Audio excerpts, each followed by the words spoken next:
ದೇವರಿಗೆ ಸ್ತೋತ್ರವಾಗಲಿ. ಪ್ರಿಯರೇ, ಈ ಸಮಯದಲ್ಲಿ ಕರ್ತನ ಹೃದಯದಲ್ಲಿ ಹಾಕಿರುವಂಥ ಕೆಲವು ಸಂಗತಿಗಳನ್ನು ಹಂಚ್ಕೊಳ್ಳಿಕ್ಕೆ ಇಷ್ಟಪಡ್ತೇನೆ ಮತ್ತು ನೆಹೆಮಯದಿಂದ ನಾನು ಕೆಲವು ವಚನಗಳನ್ನು ಹಂಚ್ತೇನೆ. ಆದರೆ ಆ ವಚನಗಳು ನಾನು ಹೇಳುವ ಮುಂಚೆ ಸ್ವಲ್ಪ ಅದರ ಇತಿಹಾಸ ನಾನು ಹೇಳಲಿಕ್ಕೆ ಇಷ್ಟಪಡ್ತೇನೆ.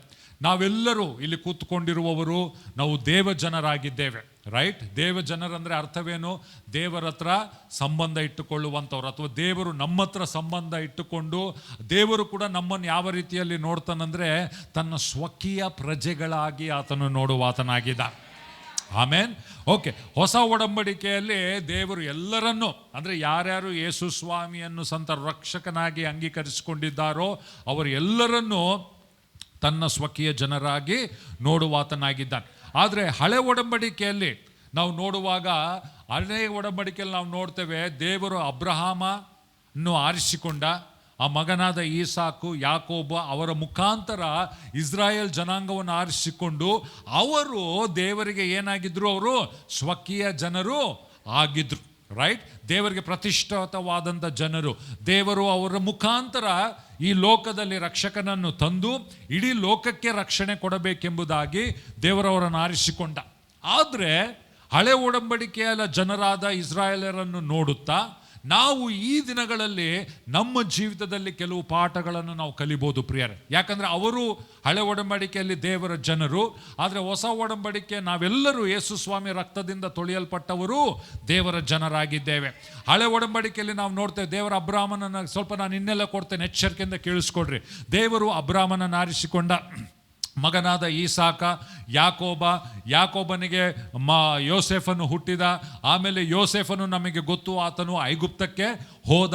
ಯೋಸೇಫನು ಐಗುಪ್ತಕ್ಕೆ ಹೋದಾಗ ಅಲ್ಲಿ ಬರಗಾಲ ಬಂತು. ಆ ಟೈಮ್ನಲ್ಲಿ ಯೋಸೇಫನ ಸಹೋದರರೆಲ್ಲರೂ ಅಲ್ಲಿ ಐಗುಪ್ತಕ್ಕೆ ಬಂದರು. ಅಲ್ಲಿ ಬಂದಾಗ ಅಲ್ಲಿ ಏನಾಗುವಂಥದ್ದಾಗಿದೆ, ಈಗ ಆ ಇಸ್ರಾಯೇಲ್ ಸಂತತಿ ಅಥವಾ ಅಬ್ರಾಮ್, ಈಸಾಕ್, ಯಾಕೋಬನ ಸಂತತಿ ಐಗುಪ್ತದಲ್ಲಿ ಬೆಳೆಯುತ್ತಾ ಅವರು ಹೆಚ್ಚಾಗುತ್ತಾ ಬಂದರು. ಆ ಹೆಚ್ಚಾಗುತ್ತಾ ಬರುತ್ತಾ ಇರುವಾಗ ಆ ದಿನದಲ್ಲಿ ಅಲ್ಲಿರುವಂಥ ಫರೋಹನು ಆಮೇಲೆ ಏನು ಮಾಡ್ತಾನೆ, ಈ ಜನಾಂಗವನ್ನು ಅವರ ಬಾನಿಸರಾಗಿ ಮಾಡಿಕೊಳ್ಳುತ್ತಾನೆ, ರೈಟ್? ಸೊ ಅವರಿಗೆ ಕಷ್ಟ ಇತ್ತು, ಅವರಿಗೆ ಬಂಧನದಲ್ಲಿದ್ದರು, ಅವರು ಬಾನಿಸರಾಗಿದ್ದರು. ಯಾರು? ದೇವ ಜನರು, ರೈಟ್? ಆದರೆ ದೇವರ ಒಂದು ಯೋಜನೆ ಇತ್ತು. ದೇವರ ಯೋಜನೆ ಏನು? ಅಂಥ ಸಮಯದಲ್ಲಿ ಅವರು ದೇವರಿಗೆ ಮೊರೆ ಇಟ್ಟಾಗ ದೇವರು ಮೋಶೆ ಅನ್ನುವಂಥ ವಿಮೋಚಕನನ್ನು, ಮೋಶೆ ಅನ್ನುವಂಥ ಬಿಡುಗಡೆ ನಾಯಕನನ್ನು ದೇವರು ಕಳುಹಿಸಿ ಅವರನ್ನು ಅದ್ಭುತವಾದ ರೀತಿಯಲ್ಲಿ ಐಗುಪ್ತದ ಬಂಧನದಿಂದ ವಾಗ್ದಾನ ಭೂಮಿಗೆ ಕರ್ಕೊಂಡು ಬರುವವನಾಗಿದ್ದಾನೆ. ಹಲ್ಲೆಲೂಯ. ಅರ್ಥ ಮಾಡ್ಕೊಳ್ರಿ, ನಾನು ಏನೋ ಹೇಳ್ತಾ ಇದ್ದೇನೆ. ಓಕೆ, ಎಚ್ಚರಿಕೆಯಿಂದ ಕೇಳಿಸ್ಕೊಳ್ರಿ, ಗಮನ ಒಟ್ಟು ಕೇಳಿಸ್ಕೊಳ್ರಿ. ಅರ್ಥದ ಇವರೆಲ್ಲರೂ ಯಾರಿವರು? ಇನ್ನೊಂದ್ಸರಿ ಹೇಳ್ರಿ. Very good. ಇವರೆಲ್ಲರೂ ಯಾರಿವರು? ದೇವ ಜನರು, ರೈಟ್? ಈಗ ಏನು ಮಾಡ್ತಾನೆ, ಅಲ್ಲಿ ಎಷ್ಟೋ ಅದ್ಭುತ ಕಾರ್ಯಗಳು ಮಾಡಿದ್ರು ಕೂಡ ಫರೋನ್ ಏನು ಮಾಡ್ತಾನೆ, ಅವನು ಸೈತಾನಿದ್ದಂತೆ ಕಠೋರ ಮಾಡ್ಕೊಳ್ತಾನೆ ನನ್ನ ಹೃದಯ, ಇಲ್ಲ ನಾನು ಅವ್ರನ್ನ ಬಿಡೋದಿಲ್ಲ ಎಂಬುದಾಗಿ. ಆದರೆ ದೇವರು ಮೋಶೆಗೆ ಒಂದು ಹೇಳ್ತಾನೆ, ಕೊನೆಯದಾಗಿ ನಾನು ಒಂದು ಅದ್ಭುತ ಕಾರ್ಯ ಮಾಡ್ತೇನೆ. ಅವಾಗ ಅವನು ಏನು ಮಾಡ್ತಾನೆ, ಫರೋನು ನಿಮ್ಮನ್ನು ಬಿಡ್ತಾನೆ. ಯಾವುದದು ಅದ್ಭುತ ಕಾರ್ಯ? ಅವರು ಪಸ್ಕ ಹಬ್ಬವನ್ನು ಆಚರಿಸಿದಾಗ, ಪಸ್ಕ ಹಬ್ಬದಲ್ಲಿ ಏನು ಮಾಡ್ತಾರೆ ಅವರು? ಆ ಕುರಿಮರಿಯನ್ನು ತೆಗೆದುಕೊಂಡು, ದೋಷವಿಲ್ಲದ ಕುರಿಮರಿ, ಅದನ್ನು ವಧಿಸಿ ಅದರ ರಕ್ತವನ್ನು ಬಾಗಿಲ ಮೇಲೆ ಅವರು ಹಾಕಿ ಆ ಒಳಗಡೆ ಅವರು ನೆಲಗೊಂಡಿರುವಾಗ ರಾತ್ರಿ ಸಮಯದಲ್ಲಿ ಆ ನಾಶನ ಮಾಡುವಂಥ ದೂತನು, ಮರಣದ ದೂತನು ಒಂದೊಂದು ಮನೆ ಹಾದು ಹೋಗ್ತಾನಂತೆ. ಹೋಗುವಾಗ ಅವನು ನೋಡ್ತಾನೆ ಯಾರ ಮನೆ ಮೇಲೆ ರಕ್ತ ಇದೆ, ಕುರಿಮರಿಯ ರಕ್ತ ಇದೆ. ಎಲ್ಲಿ ಕುರಿಮರಿಯ ರಕ್ತ ಇತ್ತೋ ಆ ಮನೆನ ದಾಟಿ ಹೋಗ್ತಾನಂತವನು, ಆ ಮನೆನ ಮುಟ್ಟೋದಿಲ್ಲ, ರೈಟ್? ಆಗ ಅಲ್ಲಿ ಏನಾಗ್ತದೆ, ಇಸ್ರಾಯೇಲರು ಎಲ್ಲರೂ ಆ ಪಸ್ಕ ಹಬ್ಬವನ್ನು ಆಚರಿಸುವ ಕಾರಣದಿಂದ, ಆ ಕುರಿಮರಿಯ ರಕ್ತವನ್ನು ಅವರು ಹಾಕಿರುವ ಕಾರಣದಿಂದ ಅಲ್ಲಿ ಏನಾಗ್ತದೆ, ಅವ್ರ ಮನೆಯಲ್ಲಿ ಯಾವ ಸಾವು ಇರುವುದಿಲ್ಲ, ಮರಣ ದೂತನು ಮುಚ್ಚುವುದಿಲ್ಲ. ಆದರೆ ಐಗುಪ್ತರ ಮನೆಗಳಲ್ಲಿ ಅವರ ಚೊಚ್ಚಲ ಮಗು ಎಲ್ಲರೂ ಅವರು ತೀರಿ ಹೋಗುವವರಾಗಿದ್ದಾರೆ. ಅವಾಗ ಫರೋಹನ ಮನೆಯಲ್ಲಿ ಕೂಡ ಅವಾಗ ಫರೋಹನ್ ಹೇಳ್ತಾನೆ, ಇಲ್ಲಪ್ಪ ನೀವು ಹೋಗ್ಬಿಡ್ರಿ ನೀವು ಎಂಬುದಾಗಿ ಬಿಟ್ಟು ಬಿಡುವಾತನಾಗಿದ್ದಾನೆ. ಆ ಕತೆಗೆ ನಮ್ಮ ಕತೆಗೆ ಹೋಲಿಸುವುದಾದರೆ ನಮ್ಮ ಜೀವನ ಕೂಡ ಪ್ರಿಯರೇ, ನಾವು ಸೈತಾನನ ಬಂಧನದಲ್ಲಿ ಯಾವ ರೀತಿಯಲ್ಲಿ ಇಸ್ರಾಯೇಲ್ಯರು ಫರೋಹನ ಕೆಳಗಡೆ ಬಂಧನದಲ್ಲಿದ್ದರೋ, ನೀನು ಮತ್ತು ನಾನು ಸೈತಾನನ ಕೆಳಗಡೆ ಪಾಪದ ಬಂಧನದಲ್ಲಿ, ಶಾಪದ ಬಂಧನದಲ್ಲಿ ನಾವು ಬಾನಿಸರಾಗಿದ್ವಿ. ಆದರೆ ದೇವರಿಗೆ ಸ್ತೋತ್ರ, ಆ ಪಸ್ಕದ ಕುರಿಮರಿ ಯಾರು? ನಮ್ಮ ಕರ್ತನಾಗಿರುವ ಯೇಸು ಕ್ರಿಸ್ತನು. ರೈಟ್. ಅದಕ್ಕೆ ಹೊಸ ಒಡಂಬಡಿಕೆಯಲ್ಲಿ ನಾವು ನೋಡ್ತೇವೆ, ಆ ಸ್ನಾನಿಕನಾದ ಯೋಹಾನನ ಹತ್ರ ಯೇಸು ಸ್ವಾಮಿ ಬಂದಾಗ ಯೇಸು ಸ್ವಾಮಿ ಹೇಳ್ತಾನೆ, ಇಗೋ ಲೋಕದ ಪಾಪವನ್ನು ನಿವಾರಿಸುವಂತ ದೇವರ ಕುರಿಮರಿ. ಅಲ್ಲೂ ಎಲ್ಲರೂ ಒಂದ್ಸರಿ ಹೇಳ್ರಿ, ದೇವರ ಕುರಿಮರಿ, ದೇವರ ಕುರಿಮರಿ. ಈ ಯೇಸು ಸ್ವಾಮಿ ಏನಾದ, ಶಿಲುಬೆ ಮೇಲೆ ನಮಗೋಸ್ಕರ ವಧಿಸಲ್ಪಟ್ಟ. ಅದಕ್ಕೆ ನಾವು ಮುಂದಿನ ವಾರ ಶುಭ ಶುಕ್ರವಾರವನ್ನು ಆಚರಿಸುವವರಾಗಿದ್ದೇವೆ. ಶುಭ ಶುಕ್ರವಾರ ಏನಾಗಿದೆ, ಅವತ್ತಿನ ದಿನ ಪಸ್ಕ ಹಬ್ಬದ ಸಮಯದಲ್ಲಿ ಈ ಯೇಸು ಕ್ರಿಸ್ತನು ಕುರಿಮರಿಯಾಗಿ, ಯಾವ ಪಾಪ ಕಳಂಕ ನಿರ್ದೋಷವಾಗಿರುವಂಥ ಕುರಿಮರಿಯು ನನಗೋಸ್ಕರ ನಿನಗೋಸ್ಕರ ಈ ಲೋಕದೆಲ್ಲದಕ್ಕೋಸ್ಕರ ತನ್ನ ಪ್ರಾಣವನ್ನು ಕೊಟ್ಟು ತನ್ನ ಪರಿಶುದ್ಧವಾದ ರಕ್ತವನ್ನು ಸುರಿಸಿದನು. ರೈಟ್. ಯಾವ ರೀತಿಯಲ್ಲಿ ಇಸ್ರಾಯೇಲರು ಪಸ್ಕವನ್ನು ಆಚರಿಸಿದರೋ ಅದೇ ರೀತಿಯಲ್ಲಿ ನೀನು ಮತ್ತು ನಾನು ಅಥವಾ ಈ ಲೋಕದಲ್ಲಿ ಯಾರೇ ಆಗಲಿ ಆ ಯೇಸು ಸ್ವಾಮಿಯ ಚೆಲ್ಲಲ್ಪಟ್ಟಿರುವಂಥ ರಕ್ತದಲ್ಲಿ ನಂಬಿಕೆ ಇಡ್ತಾರೋ ಅದೇನಾಗ್ತದೆ, ಆ ರಕ್ತವು ನಮ್ಮ ಮೇಲೆ ನಾವು ಹಚ್ಚುವವರಾಗಿದ್ದೇವೆ. ಯಾರ ಮೇಲೆ ರಕ್ತವಿರ್ತದೋ ಆ ಮರಣದೂತನು, ಸೈತಾನನು, ಶಾಪವು ಅದು ಬಂದು ನೋಡಿದಾಗ ರಕ್ತವು ನಮ್ಮ ಮೇಲೆ ಇರುವಾಗ ಆ ಸಂಹಾರಕನು ನಮ್ಮನ್ನು ಮುಟ್ಲಿಕ್ಕೆ ಸಾಧ್ಯವಿಲ್ಲ ಪ್ರಿಯರ್. ಹಲ್ಲೆಲೂಯ. ಇದೆಲ್ಲರ ನಮ್ಮ ಅನುಭವ. ಇವತ್ತು ನೀವು ಇಲ್ಲಿ ಚರ್ಚಲ್ಲಿ ಕೂತಿದ್ದೀರಂದ್ರೆ ಯಾಕೆ ಕೂತಿದ್ದೀರಿ? ನೀವು ಪಸ್ಕವನ್ನು ಆಚರಿಸಿದ್ದೀರಿ. ಯಾರು ನಿಮ್ಮ ಪಸ್ಕದ ಕುರಿಮರಿ? ಕರ್ತನಾಗಿರುವ ಯೇಸು ಕ್ರಿಸ್ತನನ್ನು. ಯಾರೋ ನಿಮಗೆ ಯೇಸು ಸ್ವಾಮಿಯ ಸುವಾರ್ತೆ ಹೇಳಿದ್ರು, ನೀವು ಯೇಸು ಸ್ವಾಮಿ ಬಗ್ಗೆ ಕೇಳಿದ್ರಿ. ಕೆಲವರು ರೋಗದಲ್ಲಿದ್ರಿ, ಕೆಲವು ಬೇನೆಯಲ್ಲಿದ್ರಿ, ಕೆಲವು ನಿರೀಕ್ಷೆ ಇಲ್ಲದಂತೆ ಇದ್ರಿ. ಆದರೆ ಆ ಸಮಯದಲ್ಲಿ ಯೇಸು ಸ್ವಾಮಿಯ ಸುವಾರ್ತೆ ಬಂದಾಗ ನಿಮ್ಮ ಜೀವಿತ ಬದಲಾವಣೆ ಆಯ್ತು. ಕರೆಕ್ಟ್ ಅಲ್ಲ? ಅದಕ್ಕೆ ವಾರ ವಾರ ನೀವು ಇಲ್ಲಿ ಬರ್ತೀರಿ, ಅದಕ್ಕೆ ವರ್ಷಾನುಗಟ್ಟಲೆ ನೀವು ಇಲ್ಲಿ ಸಭೆಗೆ ಬರ್ತೀರಿ, ದೇವರ ಸನ್ನಿಧಾನದಲ್ಲಿ ಕೂತ್ಕೊಳ್ತೀರಿ. ಅದು ದೇವ್ರಿಗೆ ಸ್ತೋತ್ರ. ಯಾರು ಐಗುಪ್ತದಿಂದ ಬಿಡಿಸಲ್ಪಟ್ರೋ ದೇವರು ಅವರ ಜೀವಿತದಲ್ಲಿ ಒಂದು ಉದ್ದೇಶವನ್ನಿಟ್ಟಿದ್ದ ಪ್ರಿಯರೇ. ನೀನು ಕೂಡ ರಕ್ಷಣೆ ಹೊಂದಿದ್ದಿ, ನೀನು ಕೂಡ ಆ ಪಸ್ಕ ಯೇಸುಸ್ವಾಮಿಯ ರಕ್ತದಿಂದ ನೀನು ಬಿಡುಗಡೆ ಹೊಂದಿದ್ದಿ. ದೇವರು ನಿನ್ನ ಜೀವಿತದಲ್ಲಿ ಉದ್ದೇಶವನ್ನಿಟ್ಟಿದ್ದಾನೆ. ದೇವರು ಇಸ್ರಾಯೇಲರಿಗೆ ಇಟ್ಟಂಥ ಉದ್ದೇಶವೇನು? ಎಚ್ಚರಿಕೆಯಿಂದ ಕೇಳಿಸ್ಕೊಳ್ರಿ. ದೇವರು ಏನು ಹೇಳ್ತಾನೆ ಅವ್ರಿಗೆ, ನೀವು ಐಗುಪ್ತದಿಂದ ಹೊರಗಡೆ ಬರಬೇಕು ಅಂದರೆ ಬಿಡುಗಡೆ ಅಷ್ಟೇ ಅಲ್ಲ, ಬರೀ ಬಿಡುಗಡೆ ಹೊಂದೋದಲ್ಲ, ನೀವು ನಿಮ್ಮ ವಾಗ್ದಾನ ಭೂಮಿಯಲ್ಲಿ ಪ್ರವೇಶಿಸಬೇಕು. ಹಲ್ಲೆಲೂಯಾ. ಎಲ್ಲರೂ ಹೇಳ್ರಿ, ನನ್ನ ಸಂಗಡ ಐಗುಪ್ತದಿಂದ ಹೊರ ಬರಬೇಕು, ಆದರೆ ನನ್ನ ವಾಗ್ದಾನ ಭೂಮಿಯಲ್ಲಿ ಪ್ರವೇಶಿಸಬೇಕು. ಬರೀ ಹೊರಗಡೆ ಬರೋದಲ್ಲ, ಹೊರಗಡೆ ಬರೋದು ಬರೀ ಒಂದು ಭಾಗ, ಪಾರ್ಟ್ 1. ಕೆಲವು ಸಿನಿಮಾಗಳಿರ್ತಾವಲ್ಲ, ಪಾರ್ಟ್ 1 ಪಾರ್ಟ್ 2, ಹೌದಾ ಇಲ್ಲ? ಹಂಗೆ ಐಗುಪ್ತದಿಂದ ಹೊರಗಡೆ ಬರೋದೇ, ಇವಾಗ ಫರೋನ್ ನಮ್ಮ ಮೇಲೆ ಆಳುವುದಿಲ್ಲ, ಸೈತಾನ್ ನಮ್ಮ ಮೇಲೆ ಆಳುವುದಿಲ್ಲ, ಇವಾಗ ನಾವು ಬಂಧನದಲ್ಲಿಲ್ಲ, ನಾವು ಫ್ರೀ ಆಗಿದ್ದೀವಿ, ಹಲ್ಲೆಲೂಯಾ. ಅಷ್ಟೇ ಅಲ್ಲ ಕತೆ. ದೇವರು ನಿನ್ನ ಜೀವಿತದಲ್ಲಿ ಒಂದು ಉದ್ದೇಶವನ್ನು ಇಟ್ಟಿದ್ದಾನೆ. ಆ ಉದ್ದೇಶ ಏನಂದರೆ, ನೀನು ಐಗುಪ್ತದಿಂದ ಹೊರಗಡೆ ಬಂದು ಹಾಲು ಜೇನು ಹರಿಯುವಂಥ ಆ ವಾಗ್ದಾನ ಭೂಮಿಯಲ್ಲಿ ನೀನು ಇರಬೇಕೆಂಬುದು ದೇವರ ಉದ್ದೇಶವಾಗಿದೆ. ಆದರೆ ದೇವರಿಗೆ ಸ್ತೋತ್ರ. ಮಧ್ಯದಲ್ಲಿ ಅರಣ್ಯದಲ್ಲಿ ದೇವರು ಅವರನ್ನು ಅದ್ಭುತವಾಗಿ ನಡೆಸಿದ, ಅವರಿಗೆ ಮನ್ನವನ್ನು ಕಳಿಸಿದ. ದೇವರು ಅವ್ರಿಗೆ ಹಸುವಾದಾಗ ಮನ್ನವನ್ನು ಕೊಟ್ಟ, ಬಾಯಾರಿಕೆ ಆದಾಗ ಆತನು ಬಂಡೆಯಿಂದ ನೀರನ್ನು ತಂದು ಕೊಟ್ಟ.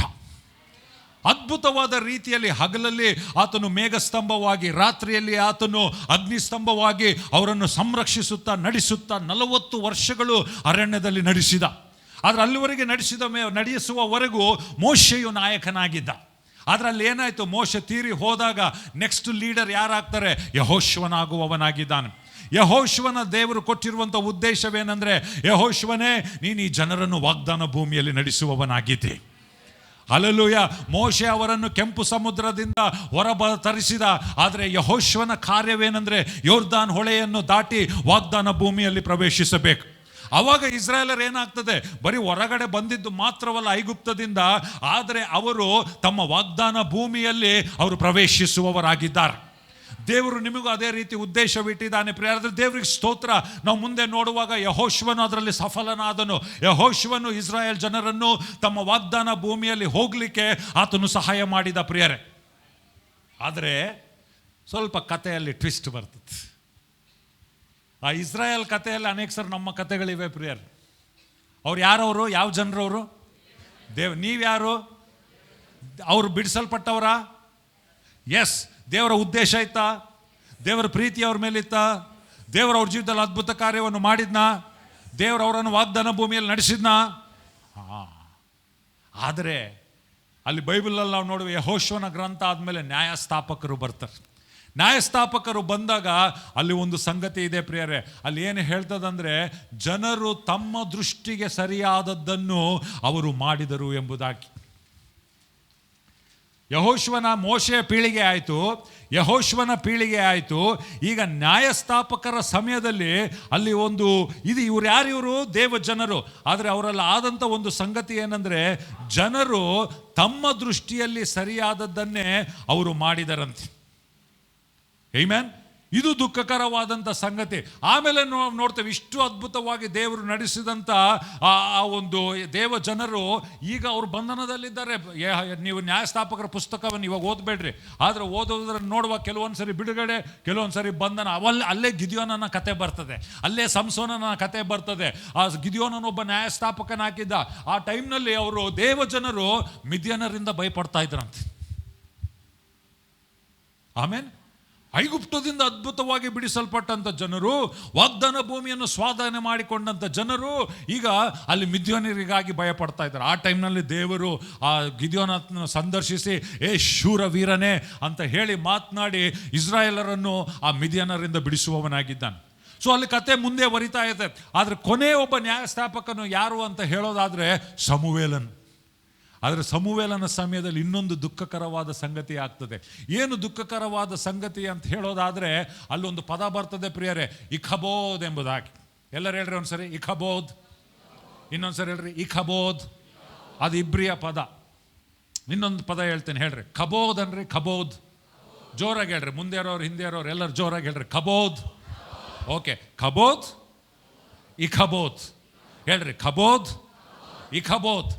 ಕಬೋದ್ ಅಂದರೆ ದೇವರ ಮಹಿಮೆ, ರೈಟ್? ಕಬೋದ್ ಅಂದರೆ ದೇವರ ಮಹಿಮೆ. ಇಖಬೋದ್ ಅಂದರೆ ದೇವರ ಮಹಿಮೆ ಹೊರಟೋಗಿದೆ.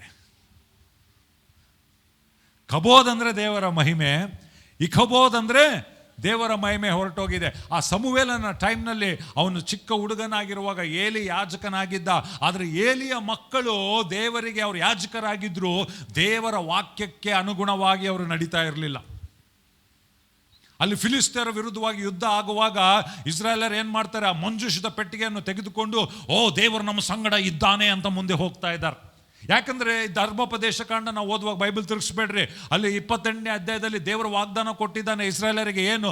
ನಿಮ್ಮ ವಿರುದ್ಧವಾಗಿ ವೈರಿಗಳು ಒಂದು ದಿಕ್ಕಿನಲ್ಲಿ ಬಂದರೆ, ಜೋರಾಗಿ ಹೇಳ್ರಿ, ಒಂದು ದಿಕ್ಕಿನಲ್ಲಿ ಬಂದರೆ 7 ದಿಕ್ಕು. ಇದು ಇಸ್ರಾಯೇಲರಿಗೆ, ದೇವ ಜನರಿಗೆ ಇದ್ದಂಥ ವಾಗ್ದಾನ. ನೀವು ತಲೆಯಾಗಿರುವುದಿಲ್ಲ, ನೀವು ಬಾಲವಾಗಿರುವುದಿಲ್ಲ, ಏನಾಗಿರ್ತೀರಿ? ತಲೆಯಾಗಿರ್ತೀರಿ. ನೀವು ಸಾಲ ತೆಗೆದುಕೊಳ್ಳುವುದಿಲ್ಲ, ಏನಾಗಿರ್ತೀರಿ? ಕೊಡುವವರಾಗಿರ್ತೀರಿ ನೀವು. ವಾ, ಎಂಥ ವಾಗ್ದಾನ! ಆದರೆ ಈ ವಾಗ್ದಾನ ಇರುವಂಥ ಜನರು, ವಾಗ್ದಾನ ಭೂಮಿಯಲ್ಲಿ ಪ್ರವೇಶಿಸಿದಂಥ ಜನರು, ಈಗ ಅವ್ರ ಕತೆ ಬೇರೆ ಆಗಿದೆ. ಇವರು ಯುದ್ಧಕ್ಕೆ ಹೋದಾಗ ವೈರಿಗಳು ಇವರಿಂದ ಓಡಬೇಕಾ, ಇವ್ರು ಓಡಬೇಕಾ? ವೈರಿಗಳು ಓಡಬೇಕು. ಆದರೆ ಏನಾಗ್ತದೆ ಗೊತ್ತಾ? ಇವ್ರನ್ನ ಓಡಿದು ಇವರು ಸೋತು ಹೋಗಿ ಅಲ್ಲಿ ದೇವರದ ಮಂಜೂಷದ ಪೆಟ್ಟಿಗೆಯನ್ನು ಕೂಡ ಅವ್ರು ವಶ ಮಾಡಿಕೊಳ್ತಾರೆ. ಆ ಟೈಮ್ನಲ್ಲಿ ಏಲಿ ಯಾಜಕನು ವಯಸ್ಸಾಗಿತ್ತು. ಅಯ್ಯೋಯ್ಯೋ, ದೇವ್ರ ಮಂಜೂಷದ ಪೆಟ್ಟಿಗೆ ಹೋಯ್ತಾ ಅಂತ ಹೇಳಿ ಅವನು ಅಲ್ಲೇ ದಪ್ಪಂತ ಬಿದ್ದು ಸತ್ತು ಹೋಗ್ತಾನೆ. ಅವಾಗ ಆ ಹೋಪ್ನಿ ಫಿನೇಸ್ ಏಲಿಯ ಮೊಮ್ಮಕ್ಕ ಒಬ್ಬ ನುಟ್ತಾನೆ. ಅವಾಗ ಆಕೆ ಹೆಸರಿಡ್ತಾಳೆ, ತಾಯಿ ಹೆಸರಿಡ್ತಾಳೆ, ಏನಂದರೆ ಇಖಬೋದ್. ಅಂದರೆ ದೇವರ ಮಹಿಮೆ ಇಸ್ರಾಯೇಲಿಂದ ಹೋಯ್ತು. ಪ್ರಶ್ನೆ, ಅದು ದೇವ್ರ ಉದ್ದೇಶ ಆಗಿತ್ತಾ? ಇಲ್ಲ. ದೇವ್ರ ಉದ್ದೇಶ ಏನು? ಮೋಶೆಗೆ ಆ ಗುಡಾರವನ್ನು ಮಾಡು ಅಂತ ಹೇಳ್ದೆ. ಯಾಕೆ? ದೇವರು ಅಲ್ಲಿಂದ ಹೋಗ್ಬೇಕಂತಲ್ಲ, ನಾನು ನನ್ನ ಇಸ್ರಾಯೇಲ್, ನನ್ನ ಜನರ ಮಧ್ಯದಲ್ಲಿ ನಾನು ನಿವಾಸಿಸಬೇಕು, ನನ್ನ ಜನರ ಮಧ್ಯದಲ್ಲಿ ಇರಬೇಕು. ಅಗ್ನಿಸ್ತಂಭವಾಗಿ, ಮೇಘಸ್ತಂಭವಾಗಿ ನಡೆಸಿದಂಥ ದೇವರು, ಅದ್ಭುತವಾಗಿ 40 ವರ್ಷಗಳು ನಡೆಸಿದಂಥ ದೇವರು, ಇವತ್ತು ಫಿಲಿಸ್ತೀಯರು ಆ ಮಂಜೂಷದ ಪೆಟ್ಟಿಗೆಯನ್ನು ತಮ್ಮ ಹತೋಟಿಯಲ್ಲಿ ಇಟ್ಟುಕೊಂಡಿದ್ದಾರೆ. ಮತ್ತು ಅಲ್ಲಿ ಹೇಳಲ್ಪಟ್ಟಿದೆ, ಇಖಬೋದ್, ದೇವರ ಮಹಿಮೆ ಹೊರಟು ಹೋಗಿದೆ. ಅನೇಕ ಸರಿ ಪ್ರಿಯರೇ, ಇದು ಒಂದು ವಿಶ್ವಾಸಿಯ ಕಥೆಯಾಗಿರ್ಬೋದು, ಇದೊಂದು ಕುಟುಂಬದ ಕಥೆಯಾಗಿರ್ಬೋದು, ಇದೊಬ್ಬ ಸೇವಕನ ಕಥೆಯಾಗಿರ್ಬೋದು, ಇದು ನಿನ್ನ ಕಥೆ ಆಗಿರ್ಬೋದು, ನನಗೆ ಗೊತ್ತಿಲ್ಲ. ಒಂದಾನೊಂದು ಟೈಮ್ನಲ್ಲಿ ನಮ್ಮ ಜೀವಿತದಲ್ಲಿ ದೇವರ ಮಹಿಮೆ, ದೇವರ ಜೊತೆಗೆ ಅನ್ಯೋನ್ಯತೆ, ದೇವರ ಮೇಲೆ ಪ್ರೀತಿ, ದೇವರಿಗಾಗಿ ಮಾಡಬೇಕನ್ನುವಂಥ ಒಂದು ಛಲ, ರೈಟ್? ಆಸೆ, ಸಭೆಗೆ ಹೋಗ್ಬೇಕು, ಬೇಗ ಹೋಗ್ಬೇಕು, ವಾಕ್ಯ ಮೇಲೆ ಪ್ರೀತಿ. ಆದರೆ ನಮ್ಮ ಜೀವಿತದಲ್ಲಿ ನಾವು ಎಚ್ಚರ ವಹಿಸದೇ ಇರುವುದಾದರೆ, ಕಬೋದ್ ಅಥವಾ ಮಹಿಮೆಯಿಂದ ಭರಿತವಾಗಿರುವಂಥ ಜೀವಿತ ಇಕಬೋದ್ ಕೂಡ ಆಗಬಹುದು ಪ್ರಿಯರೇ. ಇದು ಇಸ್ರಾಯೇಲರ ಕಥೆಯಾಗಿತ್ತು. ನಾವು ಎಚ್ಚರವಾಗಿಲ್ಲದೆ ಇರುವುದಾದರೆ ಇದು ನಮ್ಮ ಕಥೆ ಕೂಡ ಆಗಲಿಕ್ಕೆ ಸಾಧ್ಯತೆ ಇದೆ ಪ್ರಿಯರೇ. ಆಮೆನ್.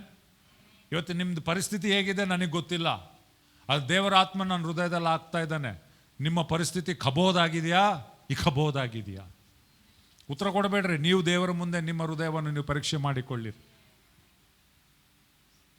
ನೀವು ಕಬೋದ್ ಅಂದರೆ ಮಹಿಮೆಯಿಂದ ಬರ್ತಿರುವ ಜೀವಿಸ್ತಾ ಇದ್ದೀರಾ, ಅಥವಾ ಇಕಬೋದ್ ಬರೀ ನಿಮಗೆ ಹಳೆ ನೆನಪುಗಳು. ಒಂದಾನೊಂದು ಟೈಮ್ನಲ್ಲಿ ನಾನು ಹಂಗಿದ್ದೆ, ಒಂದಾನೊಂದು ಟೈಮ್ನಲ್ಲಿ ದೇವರನ್ನ ಪ್ರೀತಿಸ್ತಾ ಇದ್ದೆ, ಒಂದಾನೊಂದು ಟೈಮ್ನಲ್ಲಿ ನನಗೆ ಇಷ್ಟ ಆಸಕ್ತಿ ಇತ್ತು, ಒಂದಾನೊಂದು ಟೈಮ್ನಲ್ಲಿ ನಾನು ಇಷ್ಟು ಪ್ರಾರ್ಥನೆ ಮಾಡ್ತಾ ಇದ್ದೆ, ಒಂದಾನೊಂದು ಟೈಮ್ನಲ್ಲಿ ನಾನು ದೇವರಿಗಾಗಿ ಇಷ್ಟ ಆಸಕ್ತಿ ಇತ್ತು, ವಾಕ್ಯ ಇಷ್ಟು ನಾನು ಓದ್ತಾ ಇದ್ದೆ. ಆದರೆ ಈಗ ಅದರ ಮುಂದೆ ನಾವು ನೋಡ್ತೇವೆ, ಆ ನ್ಯಾಯಸ್ಥಾಪಕರಾದ್ಮೇಲೆ ಅರಸುಗಳು ಬರ್ತಾರೆ. ಇಸ್ರಾಯೇಲರು ಹೇಳ್ತಾರೆ, ಎಲ್ಲ ದೇಶಗಳಿಗೆ ಅರಸುಗಳಿದ್ದಾರೆ, ನಮಗೂ ಒಬ್ಬ ಅರಸನು ಬೇಕು. ದೇವರು ಹೇಳ್ತಾನೆ ಅವ್ರಿಗೆ, ನೀವು ಬೇರೆ ದೇಶಗಳ ಥರ ಅಲ್ಲ, ನೀವು ವಿಶೇಷ ಪ್ರಜೆಗಳು, ನನ್ನ ಸ್ವಕೀಯ ಜನರು, ನೀವು ಪ್ರತ್ಯೇಕಿಸಲ್ಪಟ್ಟಂಥ ಜನಾಂಗವು, ನಿಮಗೆ ಅರಸುಗಳು ಯಾರು ಇರುವುದಿಲ್ಲ, ನಾನೇ ನಿಮಗೆ ಅರಸನಾಗಿರುತ್ತೇನೆ. ಆದರೆ ಇಸ್ರಾಯೇಲರು ಏನು ಹೇಳ್ತಾರೆ ಗೊತ್ತಾ? ಇಲ್ಲ, ಬೇರೆ ದೇಶಗಳಿಗೆ ಹೆಂಗೆ ರಾಜ ಇದ್ದಾನೋ ನಮಗೆ ಬೇಕು ಹಂಗೆ. ದೇವ್ರು ಹೇಳ್ತಾನೆ, ಬಾ ಪೀಡಿಸ್ತಾ ಇದ್ದೀರಿ ತಗೋ. ಕೆಲವೊಂದು ಸಾರಿ ತಂದೆ ತಾಯಿಗಳು ಕೂಡ ನಾವು ಮಕ್ಕಳಿಗೆ ಕೊಡ್ತೀವಲ್ಲ, ಇಷ್ಟಪೂರ್ವಕವಾಗಿ ಕೊಡಲ್ಲ, ಹಠ ಮಾಡಿ ಮಾಡಿ ಮಾಡಿ ತಗ. ದೇವ್ರು ಕೂಡ ಹಂಗೆ ಹೇಳ್ದೆ ಇಸ್ರಾಯೇಲರಿಗೆ, ತಗೋ. ನೀವು ಪ್ರತ್ಯೇಕವಾಗಿರ್ಬೇಕಂತ ನನ್ನ ಆಸೆ ಇದ್ರೆ ನೀವು ಬೇರೆ ದೇಶಗಳ ಥರ ಇರ್ಬೇಕಂತೀರಿ, ನೀವು ತಗೋ. ಸೌಲನು ಮೊದಲನೇ ಅರಸನಾದ, ಸ್ವಲ್ಪ ಕಾಲ ಚೆನ್ನಾಗಿದ್ದ, ಆದರೆ ಸೌಲನು ಕೂಡ ದೇವರ ವಿರುದ್ಧವಾಗಿ ಹೋದ. ಆಮೇಲೆ ದಾವೀದನು ಬರ್ತಾನೆ. ಆಮೇಲೆ ದಾವೀದನಾದ್ಮೇಲೆ ಸೊಲೊಮೋನನು ಬರ್ತಾನೆ. ಸೊಲೊಮೋನನು ರೈಟ್ ಆ ಮಂದಿರವನ್ನು, ಭವ್ಯವಾದ ಕಟ್ಟಡವನ್ನು ದೇವರಿಗಾಗಿ ಆತನು ಕಟ್ಟುತ್ತಾನೆ. ಆತನು ಆ ಮಂದಿರವನ್ನು ಪ್ರತಿಷ್ಠಿಸಿದಾಗ ದೇವರ ಮಹಿಮೆ ಇಳಿದು ಬರ್ತದಲ್ಲಿ. ಹಲ್ಲೆಲೂಯ. ಆದರೆ ಸೊಲೊಮೋನನಾದ ಮೇಲೆ ಆತನ ಮಕ್ಕಳು ನಾವು ನೋಡೋದಾದ್ರೆ, ಸೊಲೊಮೋನನೇ ಅಷ್ಟೇ ಭವ್ಯವಾದ ಮಂದಿರ ಕಟ್ಟದ, ದೇವರ ಮಹಿಮೆ ಆಯಿತು. ಆದರೆ ಅವನ ಜೀವಿತದಲ್ಲೇ ಹಿಂಜಾರಿ ಹೋಗ್ಬಿಟ್ಟ. ಆಮೇಲೆ ಅವನು ಅನ್ಯ ಸ್ತ್ರೀಯರನ್ನು ಮೋಹಿಸಿ ಪ್ರೀತಿಸಿ ಮದುವೆ ಮಾಡಿಕೊಂಡು, ಅವರು ವಿಗ್ರಹಾರಾಧನೆ ಮಾಡುವವರನ್ನೆಲ್ಲ ಪ್ರೀತಿಸಿ ಹೆಂಡತಿಯರನ್ನಾಗಿ ಮಾಡಿಕೊಂಡು, ಬೈಬಲ್ ಹೇಳ್ತದೆ ಅವನ ಹೆಂಡತಿಯರು ಅವನನ್ನು ದೇವರಿಂದ ದೂರ ತೆಗೆದುಕೊಂಡು ಹೋದರು. ಸಾಧ್ಯನಾ? ಸಾಧ್ಯ. ಹುಷಾರಿಲ್ಲದೆ ಇದ್ರೆ ಸಾಧ್ಯ. ಇವನು ಮಂದಿರದಲ್ಲಿ ದೇವರ ಮಹಿಮೆ ಬಂತು, ಆದರೆ ಇವನ ಜೀವಿತದಲ್ಲಿ ದೇವರನ್ನು ಬಿಟ್ಟು ಹೋದ ಆಮೇಲೆ ಕೊನೆ ದಿನಗಳಲ್ಲಿ. ಅಂದರೆ ಅರ್ಥ ಏನು? ನಮ್ಮ ಪ್ರಾರಂಭ ಹೇಗಿತ್ತು ಅದೆಲ್ಲ ಇಂಪಾರ್ಟೆಂಟು, ನಾವು ಹೇಗೆ ನಮ್ಮ ಓಟವನ್ನು ಮುಗಿಸ್ತೇವೋ ಅದು ಬಹಳ ಪ್ರಾಮುಖ್ಯ ನಮ್ಮ ಜೀವಿತದಲ್ಲಿ. 20 ವರ್ಷದ ಹಿಂದೆ ನೀವು ಯೇಸುಸ್ವಾಮಿ ನಂಬಿರ್ಬೋದು, 10 ವರ್ಷದ ಹಿಂದೆ ಯೇಸುಸ್ವಾಮಿ ನಂಬಿರ್ಬೋದು. ಅವತ್ತು ನಿನಗೆ ಎಷ್ಟು ಜೋಶ್ ಇತ್ತು, ಎಷ್ಟು ನಂಬಿಕೆ ಇತ್ತು, ಎಷ್ಟು ಪ್ರೀತಿ ಇತ್ತು, ಎಷ್ಟು ಪ್ರಾರ್ಥನೆ ಮಾಡ್ತಾ ಇದ್ದೆ, ದೇವರಿಗಾಗಿ ನಿನಗೆ ಎಷ್ಟು ಆಸಕ್ತಿ ಇತ್ತು, ಅದಲ್ಲ ಇವತ್ತು ಹೆಂಗಿದೆ ಅದು ಪ್ರಶ್ನೆ. ಬೈಬಲ್ನಲ್ಲಿ ಒಂದು ವಚನ ಇದೆ, ಸತ್ತ ಸಿಂಹಕ್ಕಿಂತ ಬದುಕಿರುವ ನಾಯಿಯೇ ಲೇಸು. ಸತ್ತ ಸಿಂಹಕ್ಕಿಂತ ಬದುಕಿರುವ ನಾಯಿಯೇ ಲೇಸು. ಯಾವುದು ಪವರ್ಫುಲ್ಲು, ಸಿಂಹನ ನಾಯ? ಸಿಂಹ ಗರ್ಜಿಸಿ ಇಡೀ ಜಂಗಲ್ ರಾಜ್ಯ ನಡುಗ್ತದೆ, ರೈಟ್? ಹೌದಾ ಇಲ್ಲ? ಆದರೆ ತೊಂದರೆ ಏನಂದರೆ ಇದು ಸಿಂಹ ಇವತ್ತೇನಾಗಿದೆ, ಸತ್ತಿದೆ. ಬಟ್ ಇಲ್ಲಿ ಪಕ್ಕದಲ್ಲಿ ನಾಯಿ, ಸಣ್ಣದು, ಸಿಂಹದ ಮುಂದೆ ಹೋಲಿಸೋಕ್ಕಾಗಲ್ಲ, ಬಟ್ ಜೀವಂತವಾಗಿದೆ. ಯಾವ್ದು ನಿಮಗೆ ಉಪಯೋಗ ಆಗ್ತದೆ? ಸತ್ತಿದ ಸಿಂಹನ, ಜೀವಂತವಾಗಿರೋ ನಾಯಿ. ಕಳ್ಳ ಬಂದರೆ ಬೊಗಳಿದ್ರೆ ಹಬ್ಬ ಇದೆ ನಾಯಿ ಉಪಯೋಗ ಅಂತ ಹೇಳ್ತೀವಿ. ಭಾಳ ಜನರ ಜೀವಿತ ಹಂಗೆ. ಒಂದಾನೊಂದು ಕಾಲದಲ್ಲಿ ಸಿಂಹ, ಒಂದಾನೊಂದು ಕಾಲದಲ್ಲಿ ರಾತ್ರಿ ಎಲ್ಲ ಪ್ರಾರ್ಥನೆ, ಒಂದಾನೊಂದು ಕಾಲದಲ್ಲಿ ದೇವರ ಮೇಲೆ ಅಷ್ಟು ಭಕ್ತಿ, ಒಂದಾನೊಂದು ಕಾಲದಲ್ಲಿ ಆತ್ಮಗಳು ಗೆಲ್ಲಬೇಕು ಅನ್ನುವಂಥ ಆಸೆ ತವಕ, ಒಂದಾನೊಂದು ಕಾಲದಲ್ಲಿ ಎಲ್ಲ ಮೀಟಿಂಗ್ ಹೋಗಬೇಕು, ಎಲ್ಲ ಪ್ರೇಯರ್ ಮೀಟಿಂಗ್ಗಳಿಗೆ ಹೋಗಬೇಕು, ವಾಕ್ಯನ ನಾನು ಬೆಳಿಬೇಕು, ವಾಕ್ಯನ ನಾನು ಕಲಿಬೇಕು. ಸಿಂಹ. ಆದರೆ ಆ ಸಿಂಹ ಅನೇಕರ ಜೀವಿತದಲ್ಲಿ ಸತ್ತೋಗಿದೆ.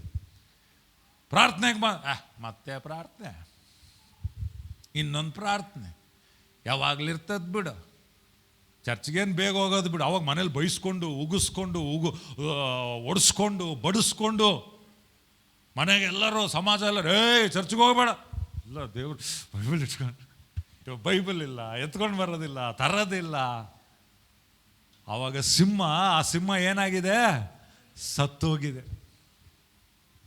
ಭಾಳ ಜನ ಮಾತಾಡೋದು, ಅವಾಗ ನಾವು ಹೆಂಗಿದ್ವಿ ಗೊತ್ತಾ, ಅವಾಗ ನಾವು ಹೆಂಗೆ ಪ್ರಾರ್ಥನೆ ಮಾಡ್ತಿದ್ವಿ ಗೊತ್ತಾ. ಇರ್ಬೋದಪ್ಪ, ನೀನು ಅವಾಗ ಗರ್ಜಿಸಿರ್ಬೋದು, ಆದರೆ ಇವತ್ತು ಸತ್ತಿದ್ದಿ. ಅವತ್ತು 50 ಓದಿರ್ಬೋದು, ಇವತ್ತು ಬೈಬಲ್ ಎಲ್ಲೋ ಬಿಸಾಡಿರ್ತೀನಿ ನೀನು. ಕೆಲವರು ಮದುವೆಗೆ ಮುಂಚೆ ಸಿಂಹಗಳು, ದೇವ್ರಿಗಾಗ ಅಷ್ಟು ಆಸಕ್ತಿ, ಮದುವೆ ಆದಮೇಲೆ ಪುಸ್. ಸಾಲೋಮೋನನು ಹೆಂಗೆ ಮದುವೆ ಮಾಡ್ಕೊಂಡು ಹೆಂಡ್ತಿ ತಪ್ಪು ದಾರಿ ಕರ್ಕೊಂಡು ಹೋಗ್ಬಿಟ್ಲ, ಹಂಗೆ ಕೆಲವರು ಮದುವೆ ಆಗೋವ್ರಿಗೆ ಫುಲ್ ಆಸಕ್ತಿ. ಮದುವೆ ಆದಮೇಲೆ ಚರ್ಚ್ ಇಲ್ಲ, ಅದಿಲ್ಲ, ದೇವ್ರಿಲ್ಲ, ಪ್ರಾರ್ಥನೆ ಇಲ್ಲ, ಇದಿಲ್ಲ. ಕೆಲವ್ರು ಕೆಲಸ ಸಿಗೋವರಿಗೆ ಆಸಕ್ತಿ. ಒಬ್ಬೊಬ್ಬ ನಾವು ಅನ್ಕೊಂಡು ಏನು ಆಸಕ್ತಿಯಪ್ಪ ಇವನಿಗೆ, ಕೆಲಸ ಸಿಕ್ಕಿದ ಮೇಲೆ ದೇವ್ರಿಲ್ಲ, ಇದಿಲ್ಲ, ಪ್ರಮೋಷನ್ ಬಂದಮೇಲೆ ಏನಿಲ್ಲ. ಎಲ್ಲರೂ ಹೇಳ್ರಿ, ಸತ್ತ ಸಿಂಹಕ್ಕಿಂತ ಬದುಕಿರುವ ನಾಯಿ ಲೇಸ್. ಆಮೇಲೆ ಪಕ್ಕದಲ್ಲಿರೋರು ಶೇಕ್ ಹ್ಯಾಂಡ್ ಕೊಡ್ರಿ, ಪ್ರೀತಿಯಲ್ಲಿ ಕೇಳ್ರಿ, ನೀನು ಸತ್ತ ಸಿಂಹನ ಬದುಕಿರುವ ನಾಯ?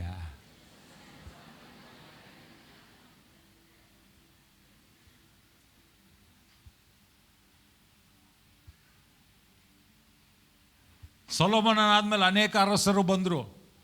ಆ ದೇವರ ರಾಜ್ಯ, ಇಸ್ರಾಯೇಲ್ ರಾಜ್ಯ 2 ಆಯಿತು, ಯೂದ ರಾಜ್ಯ, ಇಸ್ರಾಯೇಲ್ ರಾಜ್ಯ. ಅದಕ್ಕೆ ಇಸ್ರಾಯೇಲಿನ ಅರಸುಗಳು ಬೇರೆ, ಯೂದದ ಅರಸುಗಳು ಬೇರೆ. ಹೆಚ್ಚಿನ ಸಂಖ್ಯೆಯ ಇಸ್ರಾಯೇಲ್ಯರ ಅರಸರು ಅವರು ದುಷ್ಟ ಅರಸುಗಳಾಗಿದ್ರು, ದೇವರನ್ನು ವಿರೋಧಿಸಿದಂಥ ಅರಸರಾಗಿದ್ರು, ದೇವರನ್ನು ಬಿಟ್ಟು ವಿಗ್ರಹಾರಾಧನೆ ಮಾಡಿದಂಥ ಅರಸರು. ಯಾರಿವರು? ದೇವಜನರು. ಇವ್ರ ಇತಿಹಾಸ ಏನು? ಇವರ ತಾತ ಮುತ್ತಜ್ಜನವರು ಯಾರು? ಅಬ್ರಾಮ, ಈಸಾಕ, ಯಾಕೋಬನ ಸಂತತಿ. ಆದ್ರೆ ಇವತ್ತು ಏನ್ ಮಾಡ್ತಿದ್ದಾರೆ ಅವರು? ಯೆಹೋವನನ್ನು ಆರಾಧಿಸ್ತಾ ಇಲ್ಲ, ಬಾಲ್ ದೇವರನ್ನು ಆರಾಧಿಸ್ತಾ ಇದ್ದಾರೆ. ಅದಕ್ಕೆ ಆಹಾಬನು ಇಸ್ರಾಯೇಲನ ಒಬ್ಬ ಅರಸ, ಒಂದು ಉದಾಹರಣೆಗೆ ನಾನು ಕೊಡ್ತೇನೆ. ಆತನ ಹೆಂಡತಿ ಬಂದು ಜೆಜೆಬೆಲ್, ಬಾಲ್ ಪ್ರವಾದಿಗಳನ್ನು ಇಟ್ಟುಕೊಂಡು ಬಾಲ್ ದೇವತೆ ಆರಾಧನೆ ಮಾಡ್ತಾಯಿದ್ರು. ಆ ಟೈಮ್ನಲ್ಲಿ ದೇವರು ಎಲಿಯ ಎನ್ನುವಂಥ ಆ ಪ್ರವಾದಿಯನ್ನು ನಿಂದಿರಿಸಿ ಹೇಳ್ತಾನೆ, ಎಷ್ಟು ದಿನ ನೀವು ಇದನ್ನು ಮಾಡ್ತೀರಿ? ಯೆಹೋವನು ದೇವರಾಗಿದ್ದರೆ ಆತನನ್ನು ಆರಾಧಿಸಿರಿ, ಬಾಲ್ ದೇವರಾಗಿದ್ದರೆ ಬಾಲನನ್ನು ಆರಾಧಿಸಿರಿ ಎಂಬುದಾಗಿ ಸವಾಲಾಗ್ತಾನೆ ಅವತ್ತು.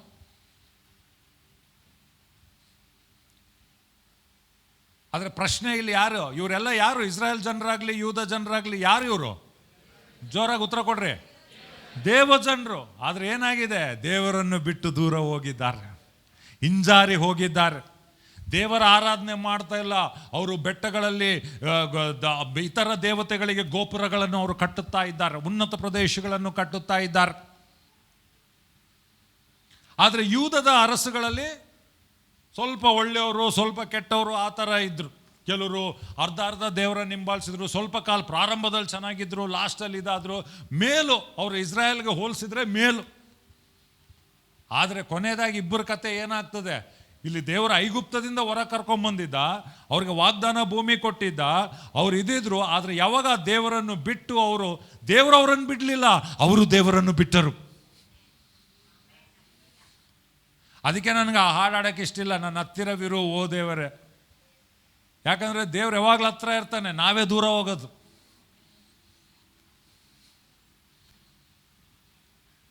ದೇವರ ಪ್ರೀತಿ ಶಾಶ್ವತವಾದದ್ದು, ನಮ್ಮ ಪ್ರೀತಿನೇ ಕಡಿಮೆ ಆಗೋದು ದೇವರ ಮೇಲೆ. ದೇವರ ವಾಕ್ಯ ಸದಾ ಇರುವಂಥದ್ದು, ನಾವೇ ಆ ವಾಕ್ಯದಲ್ಲಿ ನಂಬದಂತೆ ಇರುವಂಥದ್ದು.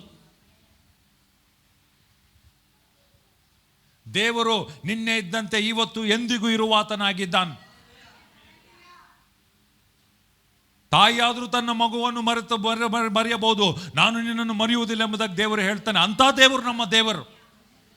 ದೇವರು ನಮ್ಮನ್ನು ಮರೆಯೋದಿಲ್ಲ, ನಾವು ಅನೇಕ ಸರಿ ದೇವರನ್ನು ಮರೆಯುತ್ತೇವೆ. ಜನರು ದೇವರನ್ನು ಮರೆಯುತ್ತಾರೆ, ದೇವರು ತನ್ನ ಜನರನ್ನು ಮರೆಯುವುದಿಲ್ಲ.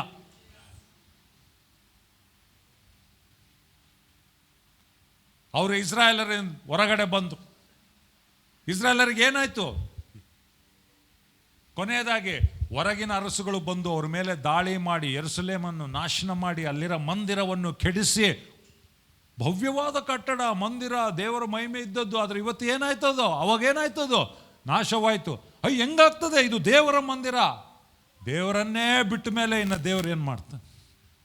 ಅದು ದೇವರು ಮಾಡಿದ್ದಲ್ಲ, ಇವರು ದೇವರನ್ನು ಬಿಟ್ಟಿದ್ದು. ನಿಮ್ಮ ವೈರಿಗಳು ನಿಮ್ಮ ವಿರುದ್ಧವಾಗಿ ಒಂದು ದಿಕ್ಕಿನಲ್ಲಿ ಬಂದರೆ 7 ದಿಕ್ಕಿನಲ್ಲಿ ಹೋಗ್ತಾರೆ. ಆದರೆ ಇವರು ದೇವರನ್ನು ಬಿಟ್ಟಿದ್ದಕ್ಕೆ, ದೇವರ ಒಡಂಬಡಿಕೆಯನ್ನು ಮುರಿದಿದ್ದಕ್ಕೆ, ದೇವರನ್ನು ನೆನೆಸದೇ ಇರುವುದರಿಂದ, ದೇವರ ವಾಕ್ಯದ ಅನುಸಾರವಾಗಿ ಇವರು ನಡೆಯದೇ ಇರುವುದರಿಂದ, ದೇವರ ವಿರುದ್ಧವಾಗಿ ತಮ್ಮ ಆಲೋಚನೆಗಳು, ತಮ್ಮ ಕಾರ್ಯಗಳು, ತಮ್ಮ ಕೆಲಸಗಳು, ತಮ್ಮ ಉದ್ಯೋಗಗಳು ಇರುವ ಕಾರಣದಿಂದ ಏನಾಯಿತು? ಇವರು ಆಳಬೇಕು, ಆದರೆ ಇವರ ಮೇಲೆ ಇತರರು ಆಳಲಿಕ್ಕೆ ಪ್ರಾರಂಭ ಮಾಡಿದರು. ಬೈಬಲ್ ಏನಾಯ್ತು? ಇವತ್ತು ಅವರು ಐಗುಪ್ತದಲ್ಲಿಲ್ಲ, ಐಗುಪ್ತದಿಂದ ಹೊರಗಡೆ ಬಂದರು, ವಾಗ್ದಾನ ಭೂಮಿಯಲ್ಲಿ ಬಂದರು. ಆದರೆ ಇಲ್ಲಿ ನೋಡಿದಾಗ ಬಬಿಲೋನ್ ರಾಜ್ಯಕ್ಕೆ ದಾಸರಾಗಿ ಹೋದ್ರು ಅವರು.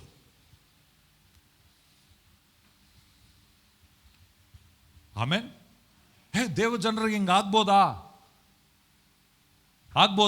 ಏನು ನಿಮ್ಮ ಉತ್ತರ? ಸಾಧ್ಯ ಇದೆಯಾ ಇಲ್ವಾ? ಇದೆ. ಯಾವಾಗ? ದೇವರ ವಾಕ್ಯಗಳನ್ನು ಉಲ್ಲಂಘ ಮಾಡಿದ್ರೆ, ದೇವರಿಗೆ ಕೊಡಬೇಕಾದಂಥ ಸ್ಥಾನವನ್ನು ಕೊಡದೇ ಇದ್ದರೆ, ದೇವರ ಮೇಲೆ ಮೊದಲನೇ ಪ್ರೀತಿ ಇಲ್ಲದೆ ಇರುವುದಾದರೆ, ದೇವರ ಬದಲು ಬೇರೆ ಸಂಗತಿಗಳು ನಮ್ಮ ಹೃದಯದಲ್ಲಿ, ನಾವೇನು ವಿಗ್ರಹಾರಾಧನೆ ಮಾಡದೇ ಇರ್ಬೋದು, ಮೂರ್ತಿ ಪೂಜೆ ಮಾಡದೇ ಇರ್ಬೋದು, ಆದರೆ ದೇವರ ಬದಲಾಗಿ ಬೇರೆದು ನಿನಗೆ ಯಾವುದನ್ನ ಇಂಪಾರ್ಟೆಂಟ್ ಇನ್ ಲೈಫಲ್ಲಿ ಆಗಿದ್ರೆ, ಅದೇ ನೀನಿಟ್ಟಿರುವಂಥ ವಿಗ್ರಹ ನಿನ್ನ ಜೀವಿತದಲ್ಲಿ. ನಿನ್ನ ಉದ್ಯೋಗ ನಿನ್ನ ವಿಗ್ರಹ ಆಗಿರ್ಬೋದು, ನಿನ್ನ ಪ್ರಮೋಷನೇ ನಿನಗೆ ವಿಗ್ರಹ ಆಗಿರ್ಬೋದು, ನಿನ್ನ ವ್ಯಾಪಾರವೇ ನಿನಗೆ ವಿಗ್ರಹವಾಗಿರ್ಬೋದು. ವಿಗ್ರಹ ಅಂದರೆ ನೀನು ಮೂರ್ತಿ ಇಟ್ಟು ಪೂಜೆ ಮಾಡ್ತೀಯ ಅಂತಲ್ಲ. ದೇವ್ರನ್ನ ನಿರ್ಲಕ್ಷ್ಯ ಮಾಡಿ ಬೇರೆದು, ನೀನು ದೇವ್ರು ಕೊಡುವಂಥ ಸ್ಥಾನದಲ್ಲಿ ಬೇರೆದು ಯಾರೇ ಇರ್ಬೋದು, ಅದೊಬ್ಬ ವ್ಯಕ್ತಿ ಕೂಡ ಇರ್ಬೋದು. ಮದುವೆ ಆದಮೇಲೆ ನಿನ್ನ ಹೆಂಡತಿ ಅಥವಾ ನಿನ್ನ ಗಂಡ ನಿನ್ನ ವಿಗ್ರಹ ಆಗಿರ್ಬೋದು. ಮಕ್ಕಳು ಹುಟ್ಟಿದ್ಮೇಲೆ ಮಕ್ಕಳು ನಿನ್ನ ವಿಗ್ರಹ ಆಗಿರ್ಬೋದು.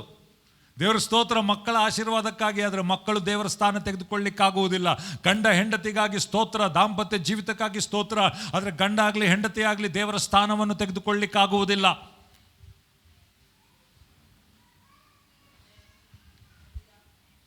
ನಂಬುವುದಾದ್ರೆ ಜೋರಾಗಿ ಅಲ್ಲೆಲ್ಲೂ ಹೇಳ್ರಿ. ರೈಟ್? ಆದರೆ ಇವರು ಎಲ್ಲೋದ್ರು? ಬಾನಿಸರಾಗಿದ್ರು. ಆದರೆ ದೇವ್ರಿಗೆ ಸ್ತೋತ್ರ ಪ್ರಿಯರೇ, ಎಷ್ಟೇ ಒಂದು ಇವತ್ತು ನಾನು ಇದರ ಮಧ್ಯದಲ್ಲಿ ದುಃಖಕರವಾದ ಸಂಗತಿ, ಆದರೆ ದುಃಖಕರವಾದ ಸಂಗತಿಯಲ್ಲಿ ನಾನು ಒಂದು ಸಂತೋಷದ ಸಂಗತಿ ಅಥವಾ ಶುಭ ಸಮಾಚಾರವನ್ನು ನಾನು ತಿಳಿಸ್ಲಿಕ್ಕೆ ಇಷ್ಟಪಡ್ತೇನೆ.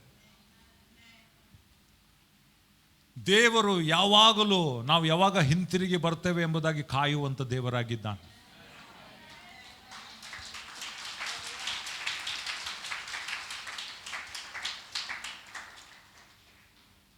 ಎಷ್ಟೇ ದೂರ ಹೋಗಿರ್ಬೋದು, ಎಂಥ ಘೋರವಾದ ಪಾಪದಲ್ಲಿ ಬಿದ್ದಿರ್ಬೋದು, ಆದರೆ ನೀನು ಕೊನೆ ಉಸಿರಿರುವ ತನಕ, ಉಸಿರೋದ್ಮೇಲೆ ಚಾನ್ಸ್ ಇಲ್ಲ, ಉಸಿರಿರುವ ತನಕ ದೇವ್ರು ಕಾಯ್ತಾನೆ. ಇವತ್ತು ಬರ್ತಾನೇನೋ ಮಗ, ಇವತ್ತು ಬುದ್ಧಿ ಬರ್ತದೇನೋ ಅವನಿಗೆ, ಇವತ್ತು ತಿಳ್ಕೊತಾನೇನೋ, ಇವತ್ತು ಎದ್ದೇಳ್ತಾನೇನೋ, ಇವತ್ತು ವಾಪಸ್ ಬರ್ತಾನೇನೋ, ಅವನು ಬಂದರೆ ನಾನು ಕರ್ಕೋಬೇಕು. ಯಾಕಂದರೆ ಇವತ್ತು ನನ್ನಿಂದ ದೂರ ಹೋಗಿ ಅವನು ಹಾಳಾಗ್ತಾ ಇದ್ದಾನೆ. ಇವತ್ತು ನನ್ನಿಂದ ದೂರ ಹೋಗಿ ಅವನಿಗೆ ಶಾಂತಿ ಇಲ್ಲ. ಇವತ್ತು ನನ್ನಿಂದ ದೂರ ಹೋಗಿ ಅವನಿಗೆ ಸಮಾಧಾನವಿಲ್ಲ. ಇವತ್ತು ನನ್ನಿಂದ ದೂರ ಹೋಗಿ ಅವನು ನೆಮ್ಮದಿಯಾಗಿಲ್ಲ. ಇವತ್ತು ಅವನು ಐಗುಪ್ತದಲ್ಲಿಲ್ಲ, ಆದರೆ ಅವನು ಬಬುಲೋನ್ನಲ್ಲಿದ್ದಾನೆ. ಆದರೆ ನಾನು ಇಟ್ಟಿರುವಂಥ ವಾಗ್ದಾನ ಭೂಮಿಯಲ್ಲಿ ಇಲ್ಲ. ಇದು ನನ್ನ ಉದ್ದೇಶವಲ್ಲ ಎಂಬುದಾಗಿ ದೇವರ ಹೃದಯ ನಿನಗೆ ನನಗೆ ಅದು ಕೊರಗುವಂಥದ್ದಾಗಿದೆ ಪ್ರಿಯರೇ.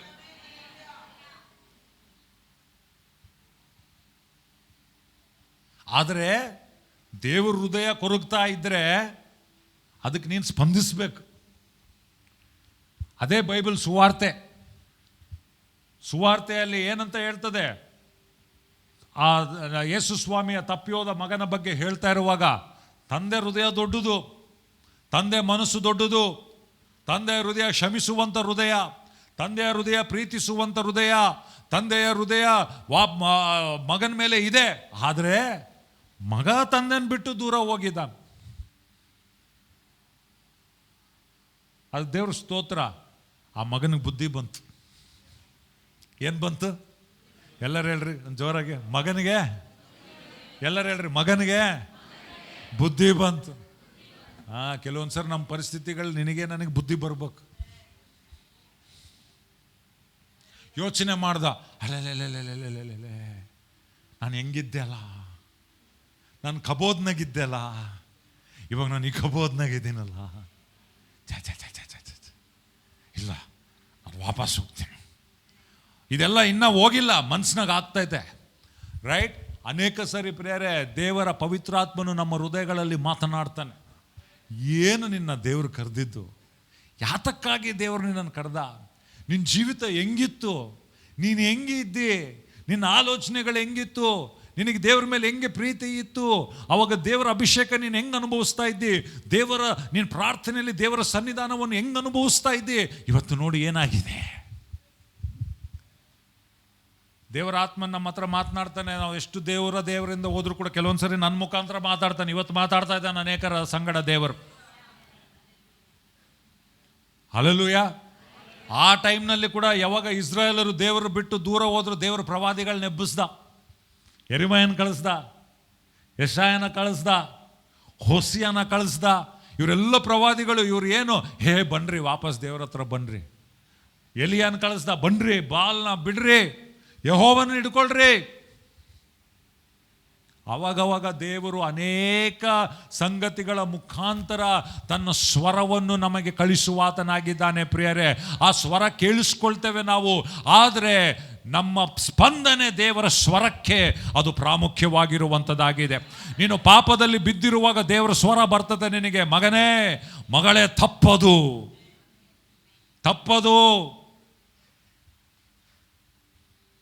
ಆ ಸ್ವರಕ್ಕೆ ನಾವು ಒಳಗಾಗುವುದಾದರೆ, ಆ ಸ್ವರಕ್ಕೆ ನಾವು ಸೂಕ್ಷ್ಮರಾಗಿರುವುದಾದರೆ, ಆ ಸ್ವರ ಕೇಳಿಸ್ಕೊಂಡಾಗ ನಮಗೆ ಮೃದು ಹೃದಯ ಇರುವುದಾದರೆ, ಹೌದು ಸ್ವಾಮಿ ನಾನು ತಪ್ಪು ಮಾಡಿದ್ದೀನಪ್ಪ, ಕ್ಷಮಿಸು, ನಾನು ನಿನ್ನ ಹತ್ರ ಬರ್ತೇನೆ ಅಂದಾಗ ದೇವರು ಪುನಃಸ್ಥಾಪನೆ ಮಾಡುವಾತನಾಗಿದ್ದಾನೆ.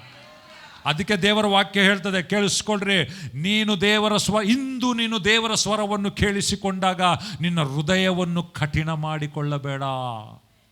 ಇಂಗ್ಲಿಷ್ನಲ್ಲಿ ಹೇಳ್ತದೆ, today if you hear his voice do not harden your arts.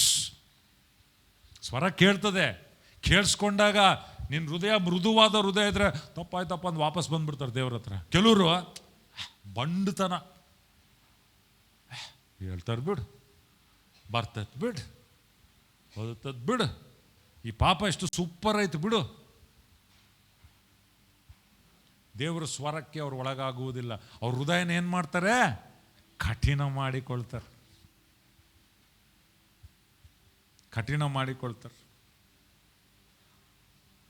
ಇವತ್ತು ದೇವರ ಸ್ವರ ಬಂದಾಗ ನಮ್ಮ ಸ್ಪಂದನೆ ಹೇಗಿದೆ? ಮೃದು ಆಗ್ತಾ ಇದೆಯಾ, ಕರಗ್ತಾ ಇದೆಯಾ ದೇವರ ಸನ್ನಿಧಾನದಲ್ಲಿ, ಅಥವಾ ಕಠಿಣ ಮಾಡಿಕೊಳ್ತಾ ಇದ್ದೇವೆ? ಆದರೆ ದೇವ್ರಿಗೆ ಸ್ತೋತ್ರ, ತಪ್ಪಿ ಹೋದ ಮಗನು ಬುದ್ಧಿ ಬಂದಾರೆ, ಎಂಥ ಕೆಲಸ ಆಯ್ತಲ್ಲಪ್ಪ, ನಾನು ವಾಪಸ್ ಹೋಗ್ತೀನಿ. ಫಸ್ಟ್ ಯೋಚನೆ ಮಾಡ್ದ, ಒಳಗಡೆ ಮನವರಿಕೆ ಆಯಿತು, ನಿಂತ್ಕೊಂಡ, ವಾಪಸ್ ಹೋದ. ರೈಟ್? ದೇವರ ತಂದೆಯಿಂದ ಎಷ್ಟು ದೂರ ಹೋಗಿದ್ನೋ, ಅದೇ ಹೇಳ್ತಾರಲ್ಲ, ಬಂದಿದ್ದ ಮಾರ್ಗಕ್ಕೆ ವಾಪಸ್ ಹೋಗ್ಲಿಕ್ಕೆ ಸುಂಕ ಇಲ್ಲ ಅಂತೆ. ನೀನು ಹೆಂಗ ದೇವರಿಂದ ದೂರ ಹೋಗಿಯೋ ಹಂಗೆ ಬಾ ವಾಪಸ್, ಅದೇ ದಾರಿ ಇಟ್ಕೊಂಡು ವಾಪಸ್ ಬಾ. ತಂದೆ ಕಾಯ್ತಾ ಇದ್ದ. ಅವನು ವಾಪಸ್ ಬಂದು ಏನಂತ ಹೇಳ್ದ? ಒಪ್ಪಿಕೊಂಡ ತನ್ನ ತಪ್ಪನ್ನು. ಸ್ವಾಮಿ, ನಾನು ತಪ್ಪು ಮಾಡಿದ್ದೇನೆ, ನಾನು ಕ್ಷಮಿಸಪ್ಪ, ನಾನು ನಿನ್ನ ವಿರುದ್ಧವಾಗಿ, ಪರಲೋಕದ ವಿರುದ್ಧವಾಗಿ ತಪ್ಪು ಮಾಡಿ. ಆ ಒಪ್ಪಿಗೆ ಭಾಳ ಇಂಪಾರ್ಟೆಂಟ್. ಸ್ವಲ್ಪ ಜನ ಭಾಳ ಕಠಿಣ ಮಾಡಿಕೊಳ್ತಾರೆ. ಕೆಲವರು ತಪ್ಪು ಮಾಡುವಾಗ ಏನಾದರೂ ಮಾತಾಡಿದರೆ అందరు చేస్తారులే, ఎవరు బాగున్నారులే, సస్తావు, నీవు బాగుపడాలని చెప్తాం. వాళ్ళెట్లా ಅವ್ರ ಬಗ್ಗೆ ಬಿಡೋ, ನಿನ್ನ ಬಗ್ಗೆ ಹೇಳೋ. ಅದು ಕಠಿಣ ಹೃದಯದ ಮಾತುಗಳು. ಯಾರು ಚೆನ್ನಾಗಿದ್ದಾರೆ? ಅವರ ನಿನ್ನ ಮಾದರಿ? ಅವ್ರು ನಿನ್ನ ಮಾದರಿಯಾ? ಅವರು ಹಂದಿ ತಿಂತಾರೆ, ನೀನು ತಿಂತಿ. ಅವ್ರನ್ನ ನಿನ್ನ ನಿನ್ನ ಎಕ್ಸಾಂಪಲ್ ಆಗಿ, ಮಾದರಿಯಾಗಿ ಮಾಡಿಕೊಳ್ಬೇಡ. ಬೈಬಲ್ನಲ್ಲಿ 2 ಥರ ಎಕ್ಸಾಂಪಲ್ಗಳಿವೆ. ಒಳ್ಳೇದು ಮಾಡಿದವ್ರು ಇದ್ದಾರೆ, ಕೆಟ್ಟದ್ದು ಮಾಡಿದವ್ರು ಇದ್ದಾರೆ. ಒಳ್ಳೇದು ಮಾಡಿ ವಾಪಸ್ ದೇವರ ಹತ್ರ ಬಂದವರು ಇದ್ದಾರೆ.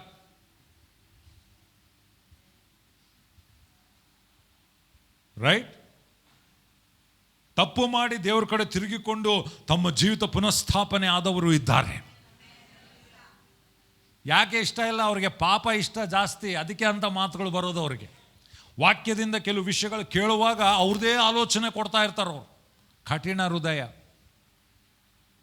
ಆದರೆ ಮಗ ವಾಪಸ್ ಬಂದ, ಸ್ವಾಮಿ ನಾನು ನಿನ್ನ ವಿರುದ್ಧವಾಗಿ, ಪರಲೋಕದ ವಿರುದ್ಧವಾಗಿ ತಪ್ಪು ಮಾಡಿದ್ದೇನೆ.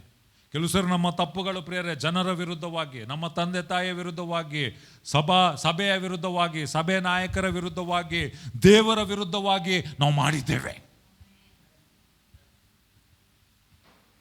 Hallelujah, hallelujah. ಒಪ್ಪಿಕೊಳ್ಳಬೇಕು. ಯಾವಾಗ ಒಪ್ಪಿಕೊಳ್ತೇವೋ ದೇವರ ಅದ್ಭುತಗಳನ್ನು ಮಾಡುವ ಆತನಾಗಿದ್ದಾನೆ.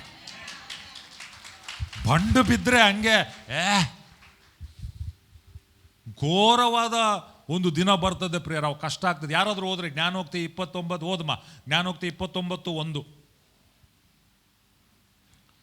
ಜ್ಞಾನೋಕ್ತಿ 29:1. ಪ್ರಾವರ್ಬ್ಸ್ 29.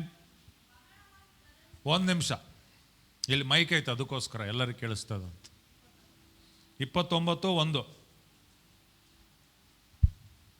ಬಹಳವಾಗಿ ಗದರಿಸಿದರು ತಗ್ಗದವನು ಏಳದ ಹಾಗೆ ಫಕ್ಕನೆ ಮುರಿದು ಬೀಳುವನು. ಇಲ್ಲಿ ನೋಡ್ರಿ, ಎಷ್ಟು ಗದರಿಸಿದರು ತಗ್ಗದ, ಹಠಮಾರಿ, ಫಕ್ಕನೆ ಬೀಳುವನು, ಮತ್ತೆ ಏಳನು. ದೇವ್ರು ಮಾತಾಡ್ತಾನೆ, ಬೇರೆ ಬೇರೆ ರೀತಿಯಲ್ಲಿ ಬರ್ತತೆ ಸ್ವರ. ಫಸ್ಟು ಸ್ವರ ಯಾವ್ದು ಗೊತ್ತಾ? ನಿನ್ನ ಮನಸಾಕ್ಷಿ ಸ್ವರ. ದೇವ್ರು ಹೆಂಗಿಟ್ಟು ಪವಿತ್ರಾತ್ಮನ ಒಳಗಡೆ ಇದ್ದ ನಾವು ಸ್ವಲ್ಪ ತಪ್ಪು ಮಾಡಿದ್ರೆ ಒಳಗೆ ಗಲಿಬಿಲಿ ಆಗ್ತದ ಇಲ್ಲ? ಎಷ್ಟು ಜನ ಒಪ್ಕೊಳ್ತೀರಿ? ಅದು ಒಳಗಡೆ ದೇವ್ರ ಸ್ವರ ಇದೆ, ಅದು ನಮ್ಮ ಮನಸಾಕ್ಷಿ ಒಳಗಡೆ. ತಪ್ಪು ತಪ್ಪು ತಪ್ಪು ತಪ್ಪು ತಪ್ಪು ಟ್ಯಾನ್ ಟ್ಯಾನ್ ಟ್ಯಾನ್ ಟ್ಯಾನ್ ಲೈಟ್ ಹೊಡೆದಂಗೆ ಹೊಡಿತದೆ ಅದು ಒಳಗಡೆ. ಸೂಕ್ಷ್ಮವಾಗಿರೋರು ಅಲ್ಲೇ ಸೆಟ್ ಆಗಿಬಿಡ್ತಾರೆ ಕೆಲವರು. ಅದಕ್ಕೆ ದಿನಾಲು ಪ್ರಾರ್ಥನೆ ಮಾಡುವಾಗ, ಬೈಬಲ್ ಓದುವಾಗ ನಾವು ಯಾರು ಪರಿಪೂರ್ಣರು, ಪರ್ಫೆಕ್ಟ್ ಅಂತ ನಾನು ಹೇಳಲ್ಲ, ಆದರೆ ಹೃದಯ ಮೃದುವಾಗಿದ್ದವರು ಅವರಲ್ಲೇ ದೇವರು ಮಾತಾಡುವಾಗ ಏನೋ ಸಿಟ್ಟಿನಲ್ಲಿ ಏನೋ ಮಾತಾಡ್ಬೇಡಿ ಅಂದಿರ್ತಾರೆ. ಆಮೇಲೆ ಸಾರಿ, ಕೋಪದಲ್ಲಿ ಏನೋ ಅದು ಮೃದು ಹೃದಯ, ಅದು ಮೃದು ಹೃದಯ ಅದು. ರೈಟ್? ತಪ್ಪು ಯಾರು ಮಾಡಬಾರ್ದಂತಲ್ಲ, ಮಾಡಲ್ಲ ಅಂತಲ್ಲ, ಆದರೆ ತಕ್ಕಂತ ಆ ಸ್ವರಕ್ಕೆ ಅವರು ಕೆಲವರು ಹೋಗುವಾಗಲೇ ದೇವರು ಎಚ್ಚರಿಸ್ಬಿಡ್ತಾನೆ. ಅದಕ್ಕೆ ನಾವು ಆ ಸ್ಥಾನದಲ್ಲಿ ಇರಬೇಕು ಯಾವಾಗಲೂ. ಆದರೆ ಆ ಸ್ವರ ಪವಿತ್ರಾತ್ಮನ 1 ಸರಿ ಹೇಳ್ತಾನೆ, 2 ಸರಿ ಹೇಳ್ತಾನೆ, ಅಂದರೆ ಆ ಸ್ವರ ಏನಾಗ್ಬಿಡ್ತದೆ? ಬಂದಾಗ್ಬಿಡ್ತದೆ. ನಾವು ಗಾಡಿ ಓಡಿಸುವಾಗ ಕೂಡ ಅಷ್ಟೇ, ಕಾರ್ ಓಡಿಸುವಾಗ ಅನುಭವ ಇರೋರು, ಗೊತ್ತಿಲ್ಲ ಅಂದ್ರೂ ಕೂಡ ನಾನು ಹೇಳ್ತೇನೆ ನೋಡಿ, ಕಾರ್ನಲ್ಲಿ ಕೂತ್ಕೊಂಡ್ರೆ ಸೀಟ್ ಬೆಲ್ಟ್ ಹಾಕ್ಕೋಬೇಕು. ಏನು ಹಾಕೋಬೇಕು?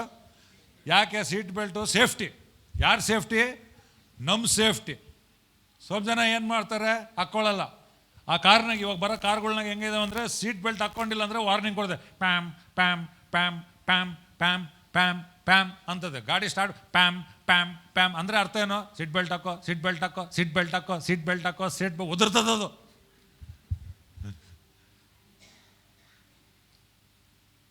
ನೀನು ಹಂಗೆ ಓಡಿಸ್ತೀಯ ಅನ್ಕೋ, ಪ್ಯಾಮ್ ಪ್ಯಾಮ್ ಪ್ಯಾಮ್ ಪ್ಯಾಮ್, ಅಲ್ಲಿ ಮುಂದೆ ಲೈಟ್ ಟ್ಯಾಂಗ್ ಟ್ಯಾಂಗ್ ಟ್ಯಾಂಗ್ ಟ್ಯಾಂಗ್ ಅಂದಿರ್ತದೆ. ಸ್ವಲ್ಪ ದೂರ ಹೋಗಿವ ಅನ್ಕೋ, ಒಂದು ಅರ್ಧ ಕಿಲೋಮೀಟರ್ವರೆಗೆ ಓದಿರ್ತದೆ ಅದು. ಅರ್ಧ ಕಿಲೋಮೀಟರ್ ಆದಮೇಲೆ ಸ್ಮೂತ್, ಏನು ಓದಿರೋದಿಲ್ಲ, ಏನಿಲ್ಲ, ಸೈಲೆಂಟ್. ಇವನು ಇಷ್ಟೇ ನಡಿ.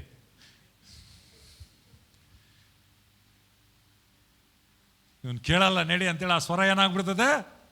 ಬಂದಾಗ್ಬಿಡ್ತದೆ. ಹಠಮಾರಿ ನಡಿಯವನು, ಕಠಿಣ ಹೃದಯವನ್ನು ನಡಿ ಅಂತೇಳಿ ಅದು ಬಂದಾಗ್ಬಿಡ್ತದೆ.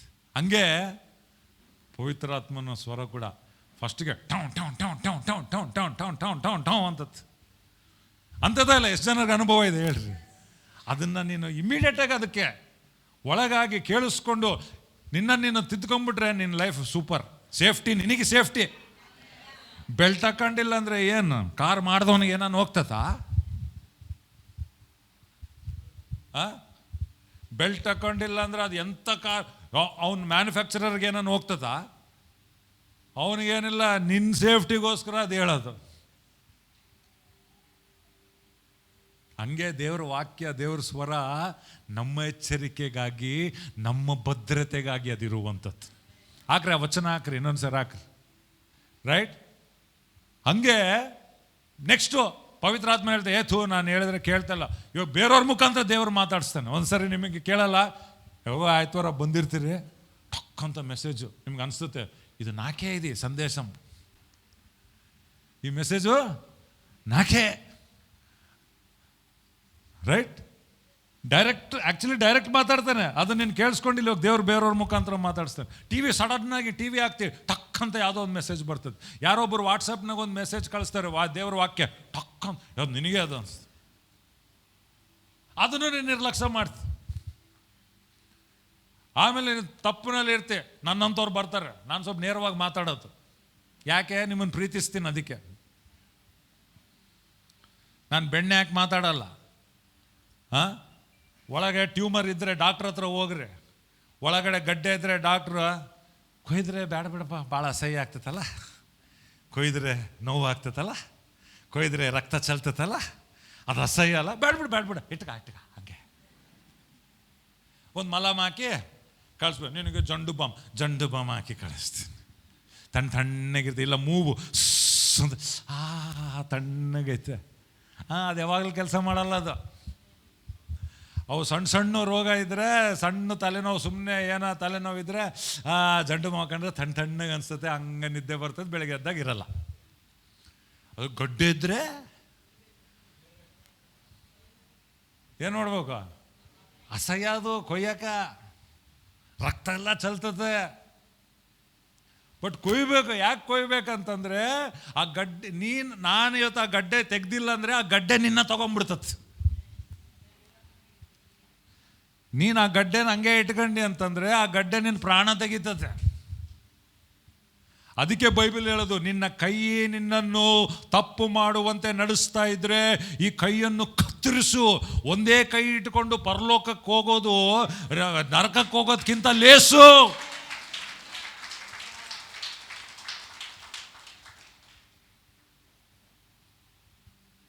ನಿನ್ನ ಕಣ್ಣು ನಿನಗೆ ತಪ್ಪು ಮಾಡುವಂತೆ ಮಾಡ್ತಾ ಇರೋದಾದರೆ ಒಂದು ಕಣ್ಣ ಕಿತ್ತು ಬಿಸಾಕ. ನಿಜವಾಗ್ಲೂ ಕಿತ್ತಂತ ಹೇಳ್ತಾ ಇಲ್ಲ ದೇವರು. ದೇವ್ರು ಏನು ಹೇಳ್ತೇನೆಂದರೆ, ಆ ಪಾಪದ ಸಂಗತಿ ಹತ್ರ ನೀನು ಹಂಗೆ ವರ್ತಿಸ್ಬೇಕು. ಒದ್ದಿಲ್ಲ ಪಪರ್ಮೆಂಟ್ ಇಷ್ಟನ್ಲೆ ಚೇದ್ಲೆ ಆಗಲೇ ಅಂದರೆ ಇನ್ನೂ ಬರ್ತದೆ, ಬಾಲ ಅಲ್ಲಾಡಿಸ್ಕೊಂಡು ನಾಯಿ ಟಂಗಡಂಗಡಂಗಡಂಗಡಂಗ ಅಂತ. ಕೆಲವು ವಿಷಯಗಳು ನಿನ್ನ ಜೀವದಲ್ಲಿ ಕತ್ತರಿಸಿ ಬಿಸಾಡಬೇಕು. ಹಲ್ಲೆಲೂಯಾ. ಇವತ್ತು ದೇವರು ಕೆಲವು ಸಂಗತಿಗಳು ನಿನ್ನ ಜೀವದಲ್ಲಿ ಏನಿದೆ ಹೇಳಿ ಕತ್ತರಿಸಿ ಬಿಸಾಕುವಂತ ನಿನಗೆ ಗೊತ್ತು, ದೇವರಿಗೆ ಗೊತ್ತದು. ಪವಿತ್ರಾತ್ಮ ನಿನಗೆ ನೆನಪು ಮಾಡ್ತಾ ಇದ್ದಾನೆ. ಕೆಲವು ಸಂಗತಿಗಳು ಇದಾವೆ ನಿನ್ನ ಜೀವದಲ್ಲಿ ಕತ್ತರಿಸಿ ಬಿಸಾಡಬೇಕು. ಇವತ್ತು ದೇವರ ಆತ್ಮ ನಿನ್ನ ಹತ್ರ ಮಾತಾಡ್ತಾ ಇದ್ದಾನೆ. ಯಾವುದಿದಾವೆ ಆ ವಿಷಯಗಳು ಲಿಸ್ಟ್ ಮಾಡ್ರಿ, ಕತ್ತರಿಸಿ ಬಿಸಾಡೋ ನೀನು ಬದುಕ್ತಿ. ಹಲ್ಲೆಲೂಯಾ. ನೀನದನ್ನು ಕತ್ತರಿಸಿ ಬಿಸಾಡದೇ ಇದ್ರೆ ಅದು ನಿನ್ನನ್ನು ದೇವರ ಸನ್ನಿಧಾನದಿಂದ ಕತ್ತರಿಸಿ ಆಗ್ತದೆ.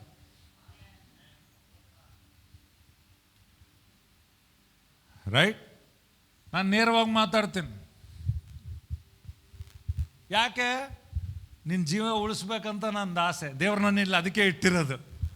ನಾನು ನಿನಗೆ ಪೆಪ್ಪರ್ಮೆಂಟ್ಗಳು ಹಾಕಿ ಕಳಿಸ್ಬೋದು ವಾರ. ಚೆನ್ನಾಗಿದ್ದೀವ? ಊಟ ಆಯ್ತಾ? ಸರಿಯಾಗಿದ್ದೀರ? ನಿಮ್ಮ ಬೈಬಲ್ ಓದ್ತಾಯಿಲ್ಲ? ಸಂತೋಷ. ಬಂದು ಕಾಣಿಕೆ ಕೊಡ್ತಿರಲ್ಲ, ಸಂತೋಷ. ನಿಮ್ಮ ಕಾಣಿಕೆಗೋಸ್ಕರ ನಾನು ಬಂದಿಲ್ಲ ಇಲ್ಲಿ ಸೇವೆಗೆ. ಅದಕ್ಕೆ ನಾನು ಹಿಂಗೆ ಧೈರ್ಯವಾಗಿ ಮಾತಾಡ್ತೀನಿ. ನೀನು ಚೇಂಜನ್ನು ಆಗಬೇಕು, ಬಿಟ್ಟನ್ನು ಹೋಗ್ಬೇಕು.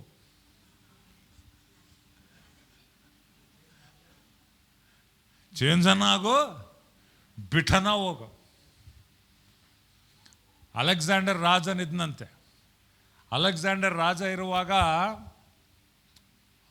ಒಂದು ದೊಡ್ಡ ಸೈನ್ಯ, ಇಡೀ ದೇಶವನ್ನೇ ಎಲ್ಲವನ್ನು ಅವನು ವಶ ಮಾಡಿಕೊಳ್ಳಬೇಕಂತ, ಒಂದು ದೇಶ ಆದಮೇಲೆ ಇನ್ನೊಂದು ದೇಶ. ಒಂದು ಸರಿ ಅಲೆಕ್ಸಾಂಡರ್ ಸೈನ್ಯದಲ್ಲಿ ಇನ್ನೊಬ್ಬ ಸೈನಿಕನಿದ್ದಂತೆ. ಅವನು ಹೋರಾಟ ಯುದ್ಧ ಬಿಟ್ಟು ವಾಪಸ್ ಹೋಗ್ಬೇಕಂತಿದ್ದಂತೆ. ಅವರೆಲ್ಲ ಹಿಡ್ಕೊಂಬಂದು ಇವನು ವಾಪಸ್ ಹೋಗ್ತಾನಂತೆ ಅಂತ ಕೇಳಿದ್ರಂತೆ. ಅಲೆಕ್ಸಾಂಡರ್ ಮುಂದೆ ಕಂದು ನಿಲ್ಲಿಸಿದ್ರಂತೆ. ಏನು ನಿನ್ನ ಹೆಸರು ಅಂತ ಕೇಳಿದ್ನಂತೆ. ಅಲೆಕ್ಸಾಂಡರ್ ಅನ್ನಂತವನು. ಏನಂದಂತೆ? ಅಲೆಕ್ಸಾಂಡರ್ ಅನ್ನಂತೆ. ಅವಾಗ ಅಲೆಕ್ಸಾಂಡರ್ ಅಂತ ಹೆಸರಿಟ್ಟುಕೊಂಡು ನೀನು ಬಿಟ್ಟು ಹೋಗ್ಬೇಕಂತೀಯ? ನೀನನ್ನ ಚೇಂಜ್ ಆಗು, ಈ ಅಲೆಕ್ಸಾಂಡರ್ ಥರನ್ನ ಇರೋ, ಇಲ್ಲಾಂದ್ರೆ ನಿನ್ನ ಹೆಸರನ್ನ ಚೇಂಜ್ ಮಾಡ್ಕೊಂಡಂತೆ. ಹಲ್ಲೆಲೂಯ. ನೀನು ಕ್ರೈಸ್ತವನು, ದೇವರನ್ನು ನಂಬಿದವನು ಅಂತ ಹೇಳಿದರೆ ಕ್ರಿಸ್ತಂತರನ್ನ ಬದುಕು. ಇದನ್ನು ಬಿಟ್ಟು ಹೋಗು. ಒಬ್ಬರು ದೇವ್ರ ಸೇವಕರು ಹೇಳಿದ್ರು ಈ ರೀತಿ, ನಾನೆಲ್ಲ ಹೇಳಿದ್ದು, ಒಬ್ಬ ದೇವ್ರ ಸೇವಕರು ಹೇಳಿದರು, ಅರ್ಧ ಕಾಲು ಲೋಕ, ಅರ್ಧ ಕಾಲು ಚರ್ಚು, ಅರ್ಧ ಕಾಲು ದೇವರು, ಇಂಥ ಜೀವನ ಜೀವಿಸೋ ಬದಲು ಹೋಗಿ ನರಕಕ್ಕೆ ಹೋಗಿ ಸತ್ತು ನರಕಕ್ಕೆ ಹೋಗ್ರಿ ಅಂತ.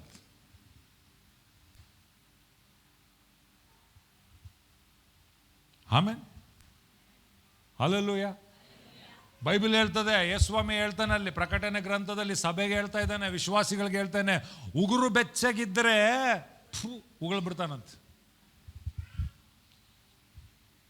ನನ್ನ ಹೆಂಡ್ತಿಗೆ ಬಿಸಿ ಬಿಸಿ ಕಾಫಿ ಬೇಕು, ಬಿಸಿ ಇರ್ಬೇಕು, ಹಂಗೆ ಅದು ಸ್ವಲ್ಪ ತಣ್ಣಗಾಯ್ತಂದ್ರೆ ಪಗ್ಲಿಗೆ ಇಟ್ಬಿಡ್ತಾವೆ, ಹೋಗಿ ಮತ್ತೆ ಬಿಸಿ ಮಾಡಿ ಕುಳಿತ. ದೇವ್ರು ಹಂಗೆ, ದೇವ್ರಿಗಾಗಿ ಉರಿಬೇಕು ನಾವು, ತಗ ತಗ ತಗ ತಗ ತಗ ಅಂತ ದೇವ್ರಿಗಾಗಿ. ಅಂಥ ಸಭೆ ಬೇಕು ದೇವ್ರಿಗೆ. ಆಯ್ತು, ಅವ್ರು ಬಂದೆ, ಅನುಕೂಲ ಆದಾಗ ಬಂದೆ, ಲೇಟಾಗಿ ಬಂದೆ, ಸಮಯ ಸಿಕ್ಕಾಗ ಬಂದೆ, ಆದರೆ ಬಂದೆ. ಸ್ವಲ್ಪ ಅನಿಲಣ್ಣ ವಾಕ್ಯ ಜಾಸ್ತಿ ಹೇಳಿದ್ರೆ ಅಬ್ಬಬ್ಬ ಮುಗಿಸುವಲ್ಲ ಆಯ್ತಾ.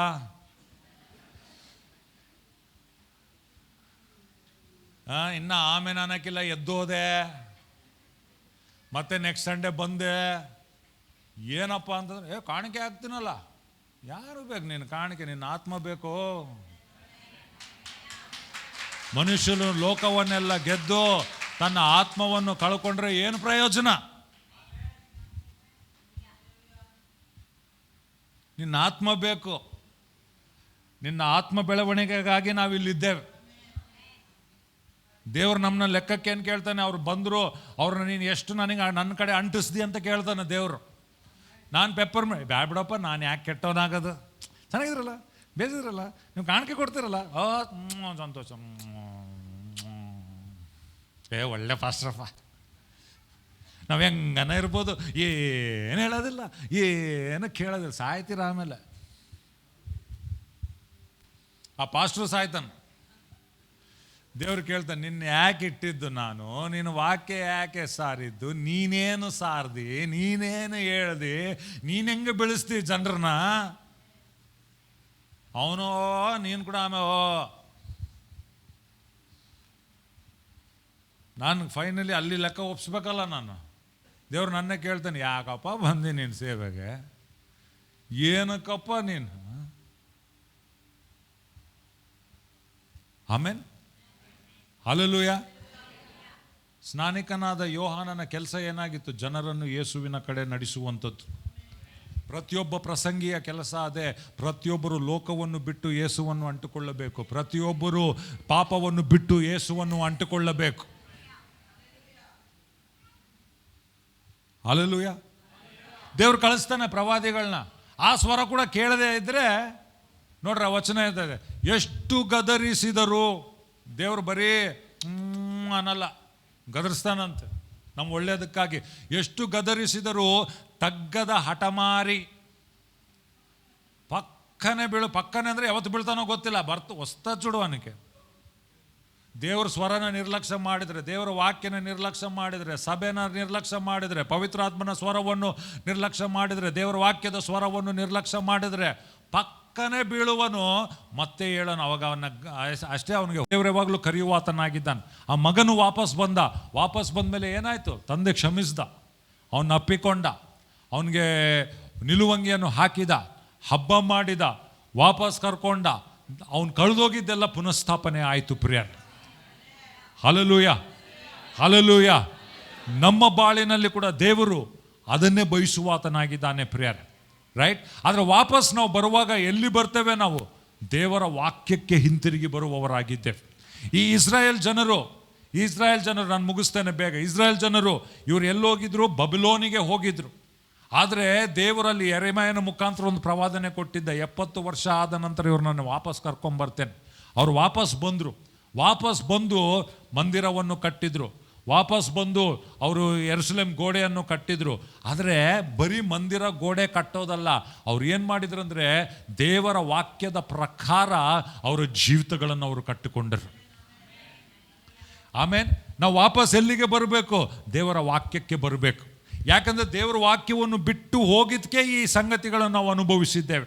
ಆದರೆ ವಾಪಸ್ ಬಂದಾಗ ಬರೀ ಹೊರಗಡೆ ಮಂದಿರ ಅಥವಾ ಗೋಡೆಗಳು ಕಟ್ಟೋದಲ್ಲ, ನಮ್ಮ ಅಂತರ್ಯದ ಜೀವಿತವನ್ನು ವಾಕ್ಯದ ಮೂಲಕ ಅದು ಕಟ್ಟಿಕೊಳ್ಳಬೇಕು ಪ್ರಿಯರೇ. ನೆಹೆಮೀಯ 8ನೇ ಅಧ್ಯಾಯ ನೋಡ್ರಿ, ಇಲ್ಲಿ ಅದಕ್ಕೆ ಇವರು ವಾಪಸ್ ಬಂದಾಗ ಈ ಜನರು ಇಲ್ಲಿ ಮಾಡುವಂಥ ಸಂಗತಿ ನಾವು ನೋಡುವವರಾಗಿದ್ದೇವೆ. ಓದ್ರಿ 8:1 ಓದ್ರಿ.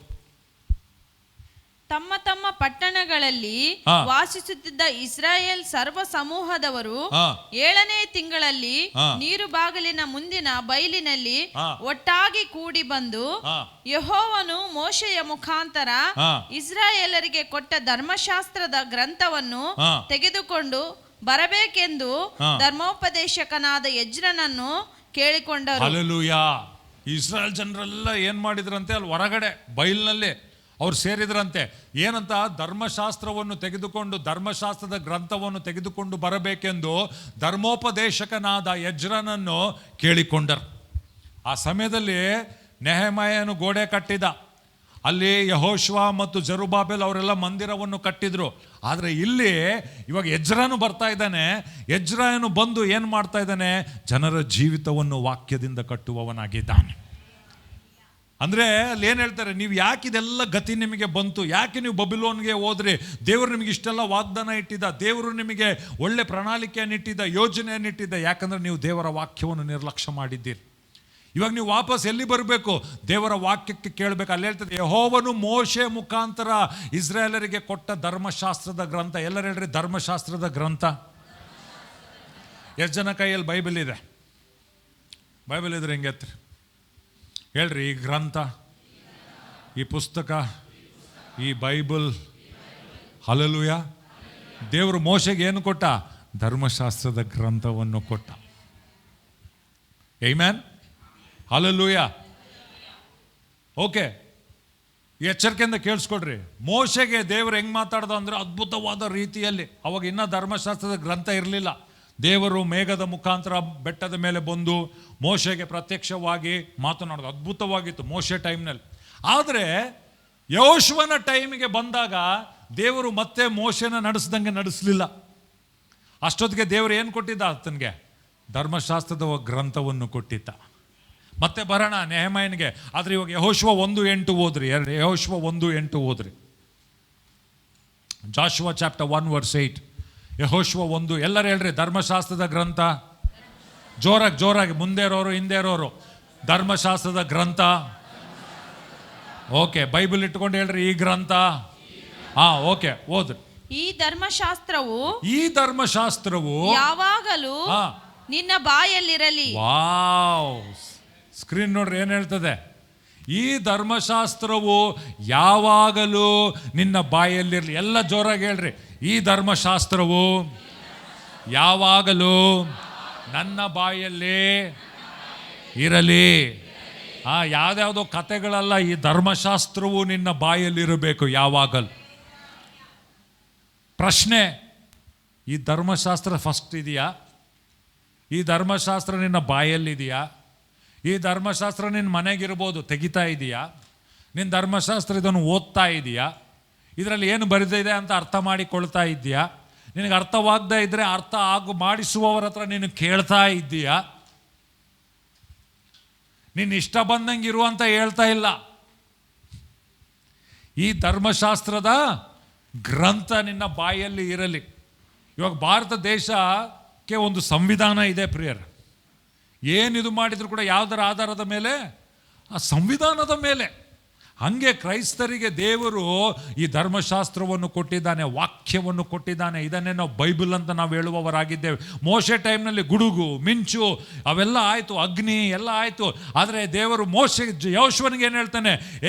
ಇದು ಮೋಶೆಯ ಪೀಳಿಗೆ ಮುಗೀತು ಯೆಹೋಶುವ, ಇದು ನಿನ್ನ ಸಮಯವಾಗಿದೆ. ಈಗ ನೀನೇನು ಮಾಡಬೇಕು?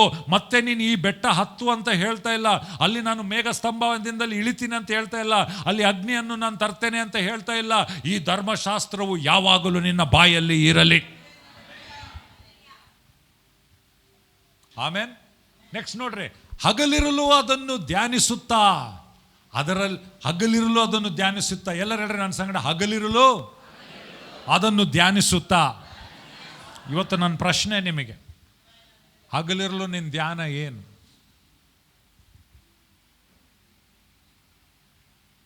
IPL ನಿನ್ನ ಧ್ಯಾನ?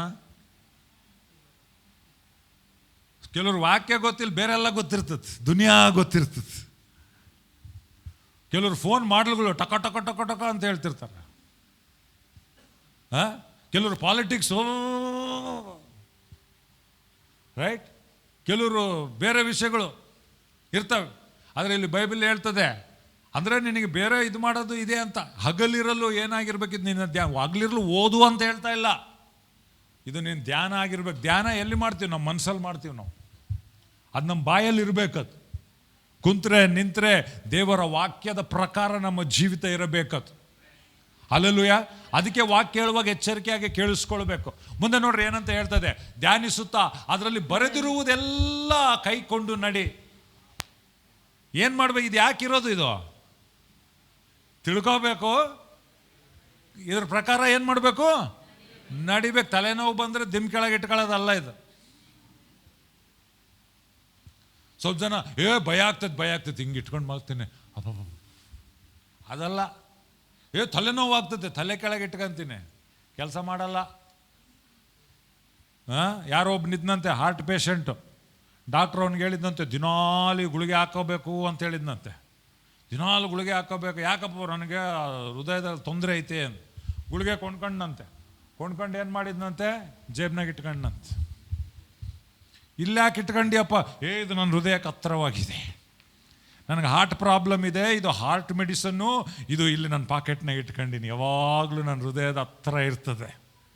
ಏನಂತೀರ ಅವ್ರಿಗೆ? ಮುಟ್ಟಾಳ. ಇದು ಇಲ್ಲಿಟ್ಕೊಳ್ಳೋದಲ್ಲ, ಒಳಗೆ ತಗೋಬೇಕು. ಅದು ಒಳಗೆ ಹೋಗ್ಬೇಕು. ಒಳಗೆ ಹೋದ ಮೇಲೆ ಅದು ನಿನ್ನಲ್ಲಿ ಅದು ಕೆಲಸ ಮಾಡ್ತದೆ. ಹಂಗೆ ದೇವರ ವಾಕ್ಯ ದಿಂಬು ಕೆಳಗೆ ಇಟ್ಕೊಳ್ಳೋದಲ್ಲ. ದೇವ್ರ ವಾಕ್ಯ ಅಲ್ಲಿ ಗೋಡೆ ಮೇಲೆ ಬರೆದಿಟ್ಟೆ ಅಲ್ಲ. ದೇವ್ರ ವಾಕ್ಯ ನಿನ್ನ ಪರ್ಸ್ನಾಗ ಇಟ್ಕೊಂಡೇ ಅಲ್ಲ.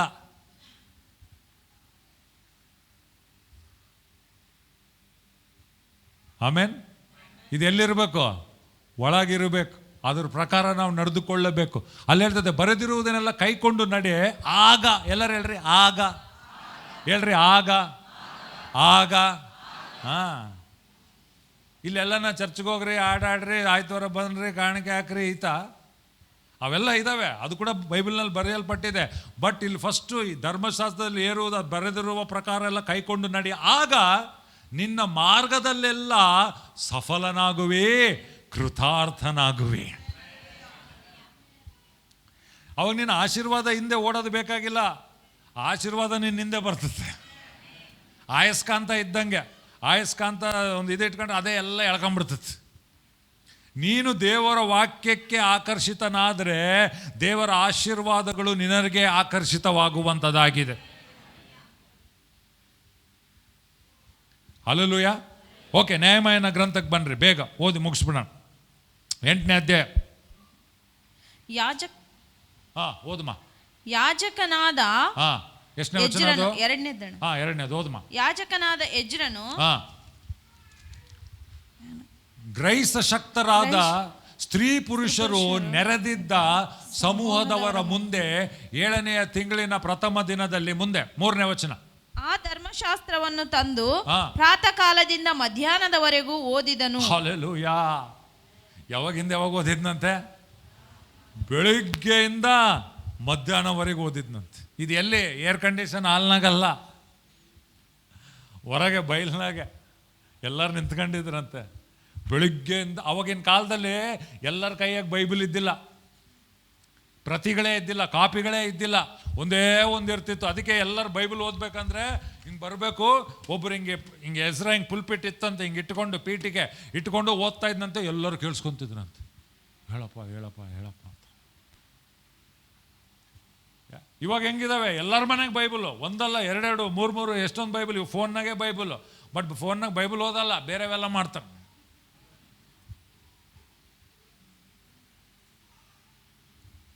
ರೈಟ್. ಓಕೆ, ಮುಂದೆ ನೋಡ್ರಿ ಏನ್ ಹೇಳ್ತದೆ. ಬೆಳಿಗ್ಗೆ ಮಧ್ಯಾಹ್ನವರೆಗೆ ಓದಿದನು. ನೀರು ಬಾಗಿಲಿನ ಮುಂದಣ ಬಯಲಿನಲ್ಲಿ ಕೂಡಿ ಬಂದಿದ್ದ ಸ್ತ್ರೀ ಪುರುಷರಲ್ಲಿ ಗ್ರಹಿಷ್ಯ ಶಕ್ತರಾದವರೆಲ್ಲರೂ ಧರ್ಮಶಾಸ್ತ್ರ ಪಾರಾಯಣವನ್ನು ಲಾಲಿಸುತ್ತಾ ಇದ್ದರು. ಹೆಂಗಂದ್ರೆ ಕೇಳಿಸ್ಕೊಂಡಿಲ್ಲ ಅವರು, ಎಚ್ಚರಿಕೆಯಿಂದ ಓದ್ತದನು. ಅದಕ್ಕೆ ವಾಕ್ಯ ಹೇಳುವಾಗ, ನಾವು ವಾಕ್ಯ ಓದುವಾಗ ನಮ್ಮ ಗಮನ ಬೇರೆ ಕಡೆ ಇರಬಾರ್ದು, ಲಾಲಿಸಬೇಕು. ಹಲ್ಲೆಲೂಯಾ. ಅದಕ್ಕೆ ಮೊಬೈಲ್ಗಳು ಆಫ್ ಮಾಡಬೇಕು. ಸ್ವಲ್ಪ ಜನ ಚರ್ಚಿಗೆ ಬರ್ತಾರೆ, ಮೊಬೈಲ್ ಇಟ್ಕೊಂಡು ಫೋನ್ ಬಂದು ಮತ್ತೆ ಎದ್ದು ಹೋಗ್ತಿರ್ತಾರೆ ವಾಕ್ಯ ಹೇಳುವಾಗ. ವಾಕ್ಯನ ನಿರ್ಲಕ್ಷ್ಯ ಮಾಡಿದರೆ ದೇವ್ರನ್ನ ನಿರ್ಲಕ್ಷ್ಯ ಮಾಡ್ದಂಗೆ. ಆಮೇನ್. ಓಕೆ, ನೆಕ್ಸ್ಟ್ ನೋಡ್ರಿ, ಬೇಗ ಹೋದ್ರಿ, ಮುಂದೆ ಹೋದ್ರಿ. ಧರ್ಮೋಪದೇಶಕನಾದ ಎಜ್ರನು ಪಾರಾಯಣಕ್ಕಾಗಿ ಮಾಡಲ್ಪಟ್ಟ ಮರದ ಪೀಠದ ಮೇಲೆ ನಿಂತನು. ಅವನ ಬಲಗಡೆಯಲ್ಲಿ ಮತ್ತಿತ್ಯ, ಶಮ, ಅನಾಯ, ಊರಿಯ, ಹಿಲ್ಕಿಯ, ಅವೆಲ್ಲ ಅಷ್ಟು ಜನ ಇದ್ರು. ಮುಂದೆ 5ನೇ ವಚನ. ಸರ್ವ ಸಮೂಹಕ್ಕಿಂತಲೂ ಎತ್ತರವಾದ ಸ್ಥಳದಲ್ಲಿ ನಿಂತಿದ್ದ ಎಜ್ರನು ಜನರ ಸಮಕ್ಷಮದಲ್ಲಿ ಗ್ರಂಥವನ್ನು ತೆರೆದ ಕೂಡಲೇ ಎಲ್ಲರೂ ಎದ್ದು ನಿಂತರು. ಅವ್ರು ನೋಡ್ರಿ, ದೇವ್ರ ವಾಕ್ಯ ಅಂತಂದ್ರೆ ಗ್ರಂಥವನ್ನು ಹಿಂಗೆದ್ದ ಹಿಂಗೆ ಪುಲ್ಪಿಟ್ಟು ಇದು ಎಲ್ಲ ಗ್ರಂಥವನ್ನು ಹಿಂಗೆ ತೆಗೆದ ಕೂಡಲೇ ಎಲ್ಲರೂ ಎದ್ದು ನಿಂತ್ರಂತೆ. ಯಾಕೆ ಎದ್ದು ನಿಂತರು? ದೇವ್ರು ಮಾತಾಡ್ತಾನಪ್ಪ. ಎಜ್ರಾ ದೇವರಲ್ಲ, ಇದು ದೇವ್ರ ವಾಕ್ಯ. ಇದು ಬೈಬಲ್ ನಾರ್ಮಲ್ ಪುಸ್ತಕ ಅಲ್ಲ, ಅದು ಈ ಧರ್ಮಶಾಸ್ತ್ರ ನಾರ್ಮಲ್ ಅಲ್ಲ.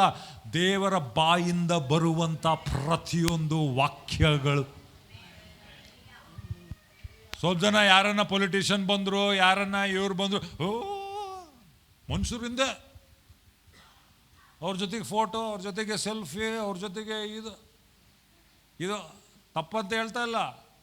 ಅವ್ರಕ್ಕಿನ ರಾಜಾದಿ ರಾಜನು, ಅರಸುಗಳ ಅರಸನು, ಎಲೆಕ್ಷನ್ ಗೆದ್ದವನಲ್ಲ, ಮರಣವನ್ನು ಗೆದ್ದವನು, ಮೃತ್ಯುಂಜಯನು. ಹಲ್ಲೆಲೂಯಾ. ಇದು ಆತನ ಮಾತುಗಳು. Hallelujah, hallelujah. ವಾಕ್ಯ ಅದಕ್ಕೆ ತೆಗೆದು ಓದಲು ಅಲ್ಲಿ ಏನ್ ಹೇಳ್ತದೆ? ಸರ್ವ ಸಮೂಹಕ್ಕಿಂತಲೂ ಎತ್ತರವಾದ ಸ್ಥಳದಲ್ಲಿ ನಿಂತಿದ್ದ ಎಜ್ರನು ಜನರ ಸಮಕ್ಷಮದಲ್ಲಿ ಗ್ರಂಥವನ್ನು ತೆರೆದು ಕೂಡಲೇ ಎಲ್ಲರೂ ಎದ್ದು ನಿಂತರು. ದೇವರ ವಾಕ್ಯ ಇದು, ದೇವರ ಸ್ವರ ಇದು, ಧರ್ಮಶಾಸ್ತ್ರ ಇದು. ಮರ್ಯಾದೆ ನೋಡ್ರಿ, ಅದರ ಒಳಗಡೆ ಇರುವ ಅವ್ರಿಗೆ ದೇವರ ವಾಕ್ಯಕ್ಕಾಗಿ ಇರುವಂತ ಆಸಕ್ತಿ, ಗೌರವ ನೋಡ್ರಿ. ಆಮೆನ್. ಮುಂದೆ ನೋಡ್ರಿ ಏನಂತ ಹೇಳ್ತದೆ. ಎಜ್ರನು ಪರಾತ್ಪರ ದೇವರಾದ ಯೆಹೋವನನ್ನು ಸ್ತುತಿಸಿದ್ದಕ್ಕೆ ಸರ್ವ ಜನರು ತಮ್ಮ ಕೈಗಳನ್ನೆತ್ತಿ ಆಮೇನ್ ಆಮೇನ್ ಎಂದು ಹೇಳಿ ನೆಲದ ಮಟ್ಟಿಗೂ ತಲೆಬಾಗಿ ಯೆಹೋವನನ್ನು ಆರಾಧಿಸಿದರು. ಅದಕ್ಕೆ ವಾಕ್ಯ ಕೇಳುವಾಗ ಅಲ್ಲೆಲ್ಲೋ ಅದಕ್ಕೆ ಹೇಳೋದು ಮುಂದೆ ಬನ್ರಿ ಅಂತ. ನೀವು ಎಷ್ಟು ಹಿಂದೆ ಕೂರ್ತಿರಲ್ಲ ಅಷ್ಟು ಡಿಸ್ಟರ್ಬೆನ್ಸ್. ನಾನು ಹೇಳ್ತೀನಿ, ಲೇಟ್ ಬರೋರು ಡಿಸ್ಟರ್ಬೆನ್ಸ್, ನೀವು ಬೇರೆಯವ್ರಿಗೆ ಡಿಸ್ಟರ್ಬೆನ್ಸ್. ಎಲ್ಲರೂ ಹಿಂಗೆ ವಾಕ್ಯ ಕೇಳ್ತಿರ್ತಾರೆ, ಎಲ್ಲ ಟ್ಯಾ ಅಂತ ತಿರುಗಿ ನೋಡ್ತಾರೆ. ರೈಟ್? ಅದಕ್ಕೆ ಹೇಳೋದು ಮುಂದೆ ಬನ್ರಿ. ನೀವು ಎಚ್ಚರ ಕೊಟ್ಟು ಡಿಸ್ಟರ್ಬೆನ್ಸ್ ಇಲ್ದಂಗೆ ವಾಕ್ಯ ಕೇಳಬೇಕಂದ್ರೆ ಹಿಂದೆ ಕೂರ್ಚೆ ಬನ್ರಿ, ಮುಂದಕ್ಕೆ ಬನ್ರಿ. ಆ ಲೇಟ್ ಬರೋರು ಹಿಂದೆ ಕೂರ್ತಿರ್ತಾರೆ. ಕೆಲವ್ರು ಏನು ಮಾಡೋದು, ಜಾತಿನೇ ಹಂಗದ, ಲೇಟ್ ಜಾತಿ. ಸುಮ್ಮನೆ ಚರ್ಚಿಗೆ ಹೋಗಿದ್ದೆ. ಯಾಕೆ ಹೋಗ್ತಿ, ಏನು ಮಾಡ್ತೀವಿ? ಆರಾಧನೆ ಎಲ್ಲ ಆದಮೇಲೆ ಬಂದರೆ ಏನು ಪ್ರಯೋಜನ? ಮಟನ್ ಮಾರ್ಕೆಟ್ಗೆ ಹೋಗಿದ್ನಂತೆ ಮೀನು ತರಕ್ಕೆ.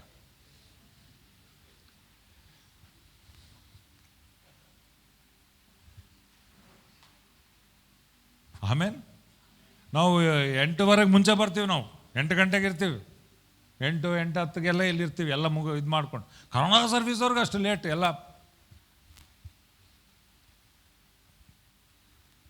ರೈಟ್? ಓಕೆ, ಮುಂದೆ ನೋಡ್ರಿ ಏನಂತ ಹೇಳ್ತದೆ. ಆಮೇನೆಂದು ಹೇಳಿ ನೆಲದ ಮಟ್ಟಿಗೂ ತಲೆಬಾಗಿ. ಅದಕ್ಕೆ ನಾವು ವಾಕ್ಯ ಕೇಳಿ ಆಮೇನ್ ಅನ್ಬೇಕು. ಅದಕ್ಕೆ ನಾವು ಕೆಲವೊಂದ್ಸರಿ ಅರಿಕೆ ಮಾಡಿಸ್ತೀನಿ, ಯಾಕೆ ವಾಕ್ಯ ಅರ್ಥ ಆಗಬೇಕೆಂಬುದಾಗಿ. ಮುಂದೆ ನೋಡ್ರಿ, ಮುಗಿಸ್ತಾನೆ ಬೇಗ. ಆಮೇಲೆ ಯೇಷುವ, ಬಾನಿ, ಶೆರೆಬ್ಬ, ಯಾಮೀನ್, ಅಕ್ಕೂಬ್, ಶಬ್ಬತೈ, ಹೋದಿಯ, ಮಾಸೇಯ, ಕೆಲಿಟ, ಅಜರ್ಯ, ನೆಕ್ಸ್ಟ್ ವಚನ. ಜನರು ಎದ್ದು ನಿಂತ ನಂತರ ಅವರು ದೇವರ ಧರ್ಮಶಾಸ್ತ್ರವನ್ನು ಸ್ಪಷ್ಟವಾಗಿ ಓದುತ್ತಾ ಅದರ ತಾತ್ಪರ್ಯವನ್ನು ವಿವರಿಸಲು ಜನರು ಗ್ರಹಿಸಿದರು. ಹಲ್ಲೆಲೂಯಾ. ವಾಕ್ಯವನ್ನು ವಿವರಿಸುತ್ತಾ ಅದರ ಅರ್ಥವನ್ನು ಹೇಳುತ್ತಾ ಇರುವಾಗ ಜನರು ಏನು ಮಾಡಿದ್ರು? ಗ್ರಹಿಸಿದ್ರು. ಯಾಕೆ ಇಷ್ಟು ಬಿಚ್ಚಿ ಬಿಚ್ಚಿ ಬಿಚ್ಚಿ ಬಿಚ್ಚಿ ಹೇಳೋದು ನಾವು? ಜನರಿಗೆ ಅರ್ಥ ಆಗಬೇಕು ವಾಕ್ಯ. ನಾವು ಬೇರೆ ಬೇರೆ ಹಿನ್ನೆಲೆಯಿಂದ ಬಂದಿರ್ತೀವಿ. ಬೇರೆ ಬೇರೆ ಹಿನ್ನೆಲೆಯಲ್ಲಿ ಏನು, ಹೆಂಗಪ್ಪ ದೇವರು, ನಾನು ಇವತ್ತು ಹೋದೆಪ್ಪ, ಹೂವು ಹಾಕಿ ಬಂದ್ಬಿಟ್ಟೆಪ್ಪ, ಹಿಂಗ ಹಿಂಗ ಹಿಂಗ ಅಂದೆಪ್ಪ, ಆಯ್ತಪ್ಪ. ಇದು ಹಂಗಲ್ಲಪ್ಪ, ಅಲ್ಲಿ ಚಪ್ಪಲಿ ಬಿಟ್ಟೆ ಒಳಗೆ ಬಂದೆ, ಹಿಂಗ ಹಿಂಗ ಹಿಂಗ ಅಂದೆ, ಆಯ್ತು. ಹಂಗಲ್ಲಪ್ಪ ಇದು. ದೇವ್ರ ಸ್ವರ ಕೇಳ್ಬೇಕು, ಅದ್ರ ಪ್ರಕಾರ ನಡಿಬೇಕು, ಹಿಂಗಲ್ಲ. ಅಲ್ಲಲ್ಲೂಯ. ಅದು ಹೊರಗಡೆ ಭಕ್ತಿ ಥರ ಕಾಣಿಸ್ತೈತೆ, ದೇವ್ರಿಗೆ ಆ ಭಕ್ತಿ ಬೇಡ. ದೇವರು ನನ್ನ ವಾಕ್ಯ ನೀನು ಕೇಳ್ತೀಯಾ? ಇವಾಗ ನಾನು ಯಾರ ಹತ್ರನ ಮಾತಾಡ್ತೀನಿ ಅನ್ಕೊಳ್ರಿ, ಅಥವಾ ನೀವೇ ಮಾತಾಡ್ತಿರ್ತಾರೆ ಅನ್ಕೊಳ್ರಿ, ಕೇಳಿಸ್ಕೊಳ್ದೇ ಇದ್ರೆ ಅದು ನಿಮಗೆ ಗೌರವ ಕೊಟ್ಟಂಗ, ಅವಮಾನ ಆದಂಗ. ಒಂದು ಸಣ್ಣ ಮಗು ಕೂಡ ಹೇಳ್ರಿ, ಅಮ್ಮನ ಕೇಳಿದ್ರೆ ಅಮ್ಮ ಅಮ್ಮ ಅಮ್ಮ ಅಂತ ಏನೋ ಹೇಳ್ತಿರೋ, ನೀವು ಆ ಕಡೆ ಇದ್ರೆ ಅಮ್ಮ ನಾನು ಅವಾಗ ಮಾತಾಡ್ತಿದ್ದೀನಿ, ಏನು ಕೇಳಿಸ್ಕೊತಿಲ್ಲ ಅಂತ. ಹೌದಾ ಇಲ್ಲ? ಅದಕ್ಕೆ ಇನ್ಸಲ್ಟ್ ಆಗ್ತದೆ. ಅರೆ ನಾನು ಅವಾಗಿಂದ ನಮ್ಮಮ್ಮ ಕೇಳಿಸ್ಕೊಳ್ಳ ಎಲ್ಲೋ ಇಲ್ಲಿ ಸೀರೆಗಳ ಬಗ್ಗೆ ಮಾತಾಡ್ತಾಳಂತ. ಹೆಂಡ್ತಿಗೆ ಅಷ್ಟೇ, ಗಂಡಂತಾಗ ಮಾತಾಡಿದೆ ನನ್ಗ, ಹಾಗೆ ಅದು ಹಂಗೆ ನ್ಯೂಸ್ ನೋಡ್ತಾ ಇದ್ದ ನನ್ಗ, ರೀ ಅವಾಗಿಂದ ನಾನು ಮಾತಾಡ್ತಾ ಇದ್ದೀನಿ ಕೇಳಿಸ್ಕೊ. ಗಂಡ ಕೂಡ ಅಷ್ಟೇ, ಕರೆಕ್ಟೇ ಇಲ್ಲ? ತಂದೆ ತಾಯಿಗಳು ಮಕ್ಕಳಿಗೆ ಯಾವಾಗಿಂದ ಹೇಳ್ತೀನಿ ಕೇಳಿಸ್ಕೊಳ್ತಾ ಇಲ್ಲ ನೋಡು ಅವನು, ಹಂಗೆ. ಹೌದಾ ಇಲ್ಲ? ಅಂದರೆ ಏನು, ನಾನು ಹೇಳೋದಕ್ಕೆ ಇದಿಲ್ಲ ಎಂಬುದಾಗಿ ನಾವು ದೇವ್ರಿಗೆ ಎಷ್ಟು ಸರಿ ಹಂಗೆ ಮಾಡ್ತೀವಿ. ಅಂದರೆ ಒಬ್ಬ ವ್ಯಕ್ತಿಗೆ ಗೌರವ ಕೊಡಬೇಕಂದ್ರೆ ಹಿಂಗ ಹಿಂಗ ಹಿಂಗ ಅಲ್ಲ. ನೀನು ದೇವರ ವಾಕ್ಯಕ್ಕೆ ಒಳಗಾಗಿ, ದೇವರೇ ನೀನು ಏನು ಹೇಳ್ತಿ ಅದ್ರ ಪ್ರಕಾರ ನಾನು ನಡ್ಕೊಳ್ತೀನ, ದೇವ್ರ ಶಬ್ಬಾಸ್, ಇವನು ನನಗೆ ಗೌರವ ಕೊಡುವಾತನಾಗಿದ್ದಾನೆ. ನೀನು ಹೊರಗೆ ಚಪ್ಪಲಿ ಬಿಟ್ಟು ಬಂದು ಇಷ್ಟ ಬಂದಂಗೆ ಬದುಕಿದ್ರೆ ದೇವ್ರಿಗೆ ಗೌರವ ಕೊಟ್ಟಂಗಲ್ಲ. ಅದು ಸುಮ್ಮನೆ ಹೊರಗಣ ಭಕ್ತಿ. ನಿಜವಾದ ಗೌರವ ಯಾವಾಗ ಬರ್ತದೆ, ದೇವ್ರು ಹೇಳೋಣಪ್ಪ, ನಾನು ಅದನ್ನು ಮೀರಲ್ಲಪ್ಪ, ದೇವ್ರ ವಾಕ್ಯ ಪ್ರಕಾರ ನಾನು ನಡೀತೀನಪ್ಪ, ದೇವ್ರು ಹಿಂಗೆ, ಅದು ನಿಜವಾದ ಭಕ್ತಿ. ಅಲ್ಲೂ ಅದನ್ನೇ ದೇವರ ಭಯ ಅಂತ ನಾವು ಹೇಳುವಂಥದ್ದು. ಅಲ್ಲೂ ದೇವರ ವಾಕ್ಯಕ್ಕೆ ವಿಧೇಯರಾಗುವಂಥದ್ದು. ರೈಟ್? ಮುಂದೆ ನೋಡ್ರಿ. ಜನರೆಲ್ಲರೂ ಧರ್ಮೋಪದೇಶ ವಾಕ್ಯಗಳನ್ನು ಕೇಳುತ್ತಾ ಅಳುತ್ತಿದ್ದರಿಂದ ದೇಶಾಧಿಪತಿಯಾದ ನೆಹೆಮೀಯನು ಓಕೆ ಸಾಕು. ರೈಟ್? ಸೊ ಇಲ್ಲಿ ನಾವು ನೋಡುವಾಗ ನಾವು ಏನನ್ನು ನಾವು ನೋಡ್ತೇವೆ ಅಂದರೆ, ಲಾಸ್ಟ್ ವಚನ ಓದೋಣ. 9:3 ನೋಡ್ರಿ. 9:3 ಲಾಸ್ಟ್ ವಚನ ಇದು. ನ್ಯಾಯಮಯ 9:3 ವಚನ. ಅವರು 3 ತಾಸುಗಳವರೆಗೂ ತಮ್ಮ ತಮ್ಮ ಸ್ಥಳಗಳಲ್ಲಿ ನಿಂತು ತಮ್ಮ ದೇವರಾದ ಯೆಹೋವನ ಧರ್ಮಶಾಸ್ತ್ರ ಗ್ರಂಥವನ್ನು ಪಾರಾಯಣ ಮಾಡಿಸಿದರು. 3 ತಾಸು. ಎಲ್ಲರೂ 3 ತಾಸು. ಇವತ್ತು ಸರ್ವಿಸ್ 3 ತಾಸು. ರೆಡಿನಾ? ಇಲ್ಲ, ಬಿಡ್ತೀನಿ, ಬೇಗ ಬಿಡ್ತೇನೆ. ಓಕೆ? ಆದ್ರೆ ಅವರು 3 ತಾಸು ಆ ವಾಕ್ಯ ಪಾರಾಯಣ ಆಯ್ತಂತಂದ್ರೆ ಓದಿದ್ರಂತ. ರೈಟ್? ನೆಕ್ಸ್ಟ್ ನೋಡ್ರಿ ಏನಾಯ್ತು. ತರುವಾಯ ಇನ್ನು 3 ತಾಸು ತಮ್ಮ ದೇವರಾದ ಯೆಹೋವನಿಗೆ ಅಡ್ಡ ಬಿದ್ದು ಪಾಪಗಳನ್ನು ಅರಿಕೆ ಮಾಡಿದರು. ಆಮೇಲೆ ಯೇಷುವ, ಬಾನಿ, ಕದ್ಮಿಯಲ್, ಶೆಬನ್ಯ. ಓಕೆ ಸಾಕು. ಅಂದ್ರೆ ಇವ್ರ ಪಾಪ ಯಾಕೆ ಅರಿಕೆ ಮಾಡಿದ್ರಂದ್ರೆ, ಅಲ್ಲಿ ವಾಕ್ಯ ಓದುವಾಗ ಅವ್ರ ಜೀವನದಲ್ಲಿ ಏನ್ ತಪ್ಪಿದೆ ಅಂತ ಅವ್ರಿಗೆ ಗೊತ್ತಾಯ್ತು. ನೀನು ವಾಕ್ಯ ಓದದೇ ಇದ್ರೆ ನೀನು ಏನು ಮಾಡ್ತಿ, ನಿನಗಿಷ್ಟ ಬಂದದ್ದು ನೀನು ಮಾಡ್ತಿ. ಯಾವುದು ಸರಿ ಯಾವುದು ತಪ್ಪು ಅಂತ ಗೊತ್ತಾಗೋದಿಲ್ಲ. ಆಮೇಲೆ ಅದಕ್ಕೆ ವಾಕ್ಯ ಓದುವಾಗ ಏನಾಗ್ತದೆ, ದೇವರಿಗೆ ಏನು ಸ್ವಲ್ಪ ಜನ ಊಟಕ್ಕೆ, ನಾನು ಭಾಳ ಸರಿ ಹೇಳ್ತೇನೆ, ನಿಮ್ಮ ಮನೆಗೆ ಊಟಕ್ಕೆ ಕರೆದು ನಿಮಗಿಷ್ಟವಾಗಿರುವ ಊಟ ಕೊಟ್ಟರೆ ನನಗೆ ಸಂತೋಷ ಆಗಲ್ಲ. ಸ್ವಲ್ಪ ಜನಕ್ಕೆ ಪಾಯಸ ಇಷ್ಟ, ಪಾಯಸ ಅವ್ರಿಗೆ ಇಷ್ಟ, ನನಗೆ ಕಷ್ಟ. ನಮ್ಮ ಮನೆಗೆ ಊಟಕ್ಕೆ ಬನ್ನಿರಿ, ಬರ್ತೀನಿ. ಬಂದರೆ ಪಾಯಸ ನೀನು ನನಗೆ ಕೊಟ್ಟರೆ, ನೀನು ನನ್ನ ಕೇಳಿ ನನಗೇನು ಇಷ್ಟ ಅಂತ. ನೀನು ನಿನ್ನಿಷ್ಟ ಬಂದಿದ್ದು ನೀನು ನನಗೆ ಕೊಟ್ಟು, ನಿನ್ನಿಷ್ಟ ನನಗೆ ಕಷ್ಟ. ನನಗೆ ಪಾಯಸ ಆಯಾಸ, ನಿನಗೆ ಸಂತೋಷ, ನನಗೆ ಆಯಾಸ, ನನಗೆ ಬೇಡ. ನೀನು ನಿಜವಾಗ್ಲೂ ನನ್ನ ಪ್ರೀತಿ ಮಾಡೋಂಗಿದ್ರೆ ನೀನೇನು ಮಾಡಿ, ನಿಮಗೇನು ಇಷ್ಟ, ನಿಮಗೇನು ಬೇಕು, ನನಗಿಷ್ಟ ಬಂದದ್ದು ನೀನು ಮಾಡು. ಅವಾಗ ನನಗೆ ತೃಪ್ತಿ ಆಗ್ತೈತೆ, ಸಂತೋಷ ಆಗ್ತೈತೆ. ನಿನಗಿಷ್ಟ, ನನ್ನ ಹೆಸರು ಹೇಳಿ ನಿನ್ನಿಷ್ಟ ಮಾಡಿದರೆ. ಅದಕ್ಕೆ ಬೈಬಲ್ ಓದುವಾಗ ಏನಾಗ್ತದೆ, ಬೈಬಲ್ ಓದುವಾಗ ದೇವರಿಷ್ಟ ನಿನಗೆ ಗೊತ್ತಾಗ್ತದೆ, ದೇವರಿಗೆ ಯಾವುದು ಇಷ್ಟ ಇಲ್ಲ ಅದು ಗೊತ್ತಾಗ್ತದೆ. ಅದ್ರ ಪ್ರಕಾರ ನೀನು ನಡೆದ್ರೆ ಆತನಿಗೆ ಸಂತೋಷ ಆಗ್ತದೆ. ಅರ್ಥ ಆಯ್ತಾ? ಆತನಿಗೆ ಪಾಯಸ ಇಷ್ಟ ಇಲ್ಲ, ನೀನು ಪಾಯಸ ಬಡಿಸ್ತಾ ಇದ್ರೆ ದೇವ್ರು ಹೇಳ್ತಾನೆ, ಯಪ್ಪೋ ನಾನು ಇದು ಕೇಳೇ ಇಲ್ಲೋ ನಿನಗೆ, ನಿನ್ನಿಷ್ಟದೇ ಮಾಡ್ತಾ ಇದ್ದೀನಿ, ನನ್ನಿಷ್ಟ ತಿಳ್ಕೊಂಡು ಆ ವಾಕ್ಯ ತಿಳ್ಕೊಂಡ್ರೆ ಆತನ ಇಷ್ಟ ಗೊತ್ತಾಗ್ತೈತೆ ನಮಗೆ. ಅದಕ್ಕೆ ದೇವ್ರು ಹೇಳಿದ್ದು, ಇವರು ತುಟಿಗಳಿಂದ ನನ್ನ ಹತ್ರ ಬರ್ತಾರೆ, ಇವರ ಹೃದಯ ಭಾಳ ದೂರವಾಗಿದೆ. ಯಾಕೆ? ಆತನಿಷ್ಟ ತಿಳ್ಕೊಂಡಿಲ್ಲ. ಇದು ಓದಿದ್ರೆ ಆತನಿಷ್ಟ ಏನು, ಯಾವ್ದು ಅಸಹ್ಯ ಪಡ್ತಾನೆ, ಯಾವ ರೀತಿಯಲ್ಲಿ ಬದುಕಬೇಕು, ಆತ ತನ್ನ ಹೃದಯವನ್ನು ಬಿಚ್ಚಿ ಮಾತಾಡಿದ್ದಾನೆ. ಇದನ್ನು ನಮ್ಮ ಹೃದಯಗಳಲ್ಲಿ ನಾವು ಜೋಪಾನ ಮಾಡಿ ಇಟ್ಟುಕೊಳ್ಳುವುದಾದರೆ ಆತನ ಹೃದಯವನ್ನು ನಾವು ಸಂತೋಷ ಪಡಿಸಲಿಕ್ಕೆ ಸಾಧ್ಯವಾಗುವಂಥದ್ದಾಗಿದೆ ಪ್ರಿಯರೇ. ನನ್ನ ಆಸೆ, ನನ್ನ ಪ್ರಾರ್ಥನೆ ಏನಂದರೆ, ನಮ್ಮ ಸಭೆಗೆ ಬರುವಂಥ ಪ್ರತಿಯೊಬ್ಬರು, ಸ್ತ್ರೀ ಆಗಿರ್ಬೋದು, ಪುರುಷ ಆಗಿರ್ಬೋದು, ಕುಟುಂಬ ಆಗಿರ್ಬೋದು, ನಾಯಕರಾಗಿರ್ಬೋದು, ಪಾಸ್ಟರ್ ಆಗಿರ್ಬೋದು, ಯವನಸ್ಥರಾಗಿರ್ಬೋದು, ನಾವು ವಾಕ್ಯದ ವ್ಯಕ್ತಿಗಳಾಗಿ ದೇವರ ಇಷ್ಟವನ್ನು ನಾವು ತಿಳಿದುಕೊಂಡು ದೇವರನ್ನು ಮೆಚ್ಚಿಸುವಂಥ ವ್ಯಕ್ತಿಗಳಾಗಿ ದೇವರ ಆಶೀರ್ವಾದವನ್ನು ಹೊಂದುವಂಥ ಪ್ರಜೆಗಳು ಆಗಿರಬೇಕು ಎಂಬುದಾಗಿ. ಎಷ್ಟು ಜನ ಈ ರೀತಿ ಇರಲಿಕ್ಕೆ ಇಷ್ಟಪಡುವವರಾಗಿದೆ? ಹಲ್ಲೆಲೂಯಾ. ಕಣ್ಮುಚ್ಕೊಳ್ಳೋಣ, ಪ್ರಾರ್ಥನೆ ಮಾಡೋಣ ಬನ್ನಿರಿ. Thank you Lord Jesus. ತಂದೆಯಾದ ದೇವರೇ, ನಿನ್ನ ಮುಂದೆ ನಾವು ಬಾಗ್ತೇವೆ ಸ್ವಾಮಿ. ನಿನ್ನ ವಾಕ್ಯಕ್ಕಾಗಿ ಸ್ತೋತ್ರ ತಂದೆಯಾದ ದೇವರೇ. ನೀನು ನಮ್ಮನ್ನು ಪ್ರೀತಿಸ್ತೀಯ ಸ್ವಾಮಿ, ಅದಕ್ಕೆ ನೀನು ನಮ್ಮನ್ನು ಗದರಿಸ್ತೀಯ. ನೀನು ನಮ್ಮನ್ನು ಪ್ರೀತಿಸ್ತೀಯ, ಅದಕ್ಕೆ ನೀನು ನಮ್ಮನ್ನು ತಿದ್ದುತ್ತೀಯ ಸ್ವಾಮಿ.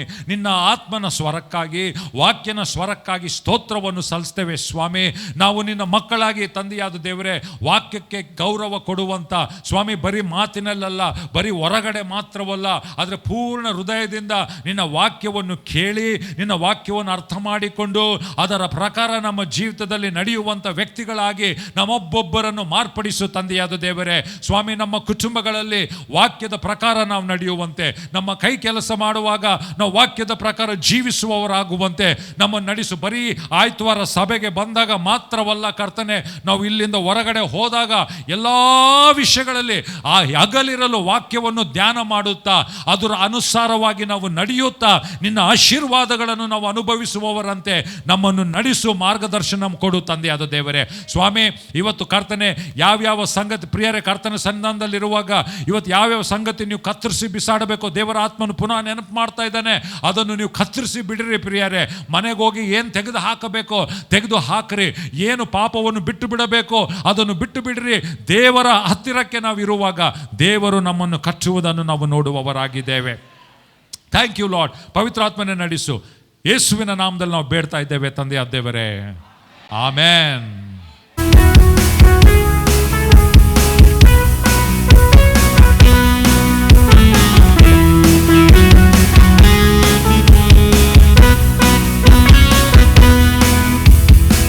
ప్రాణమా సన్నుతించు యెహోవా నామమును, పరిశుద్ధ నామమును, యెహోవా నామమును, పరిశుద్ధ నామమును.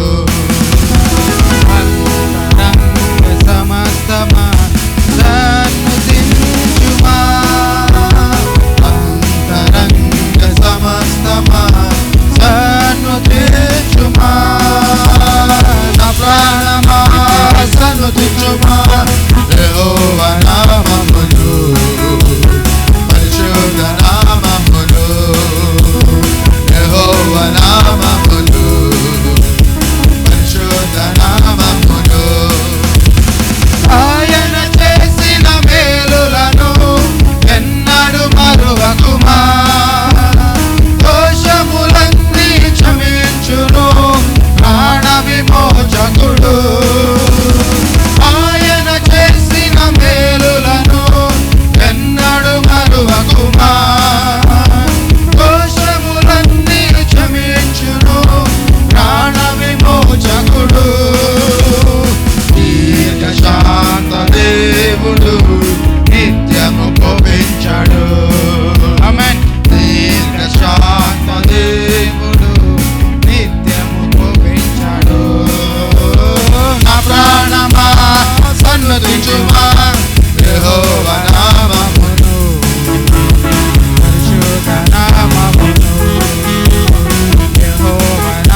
పరిశుద్ధ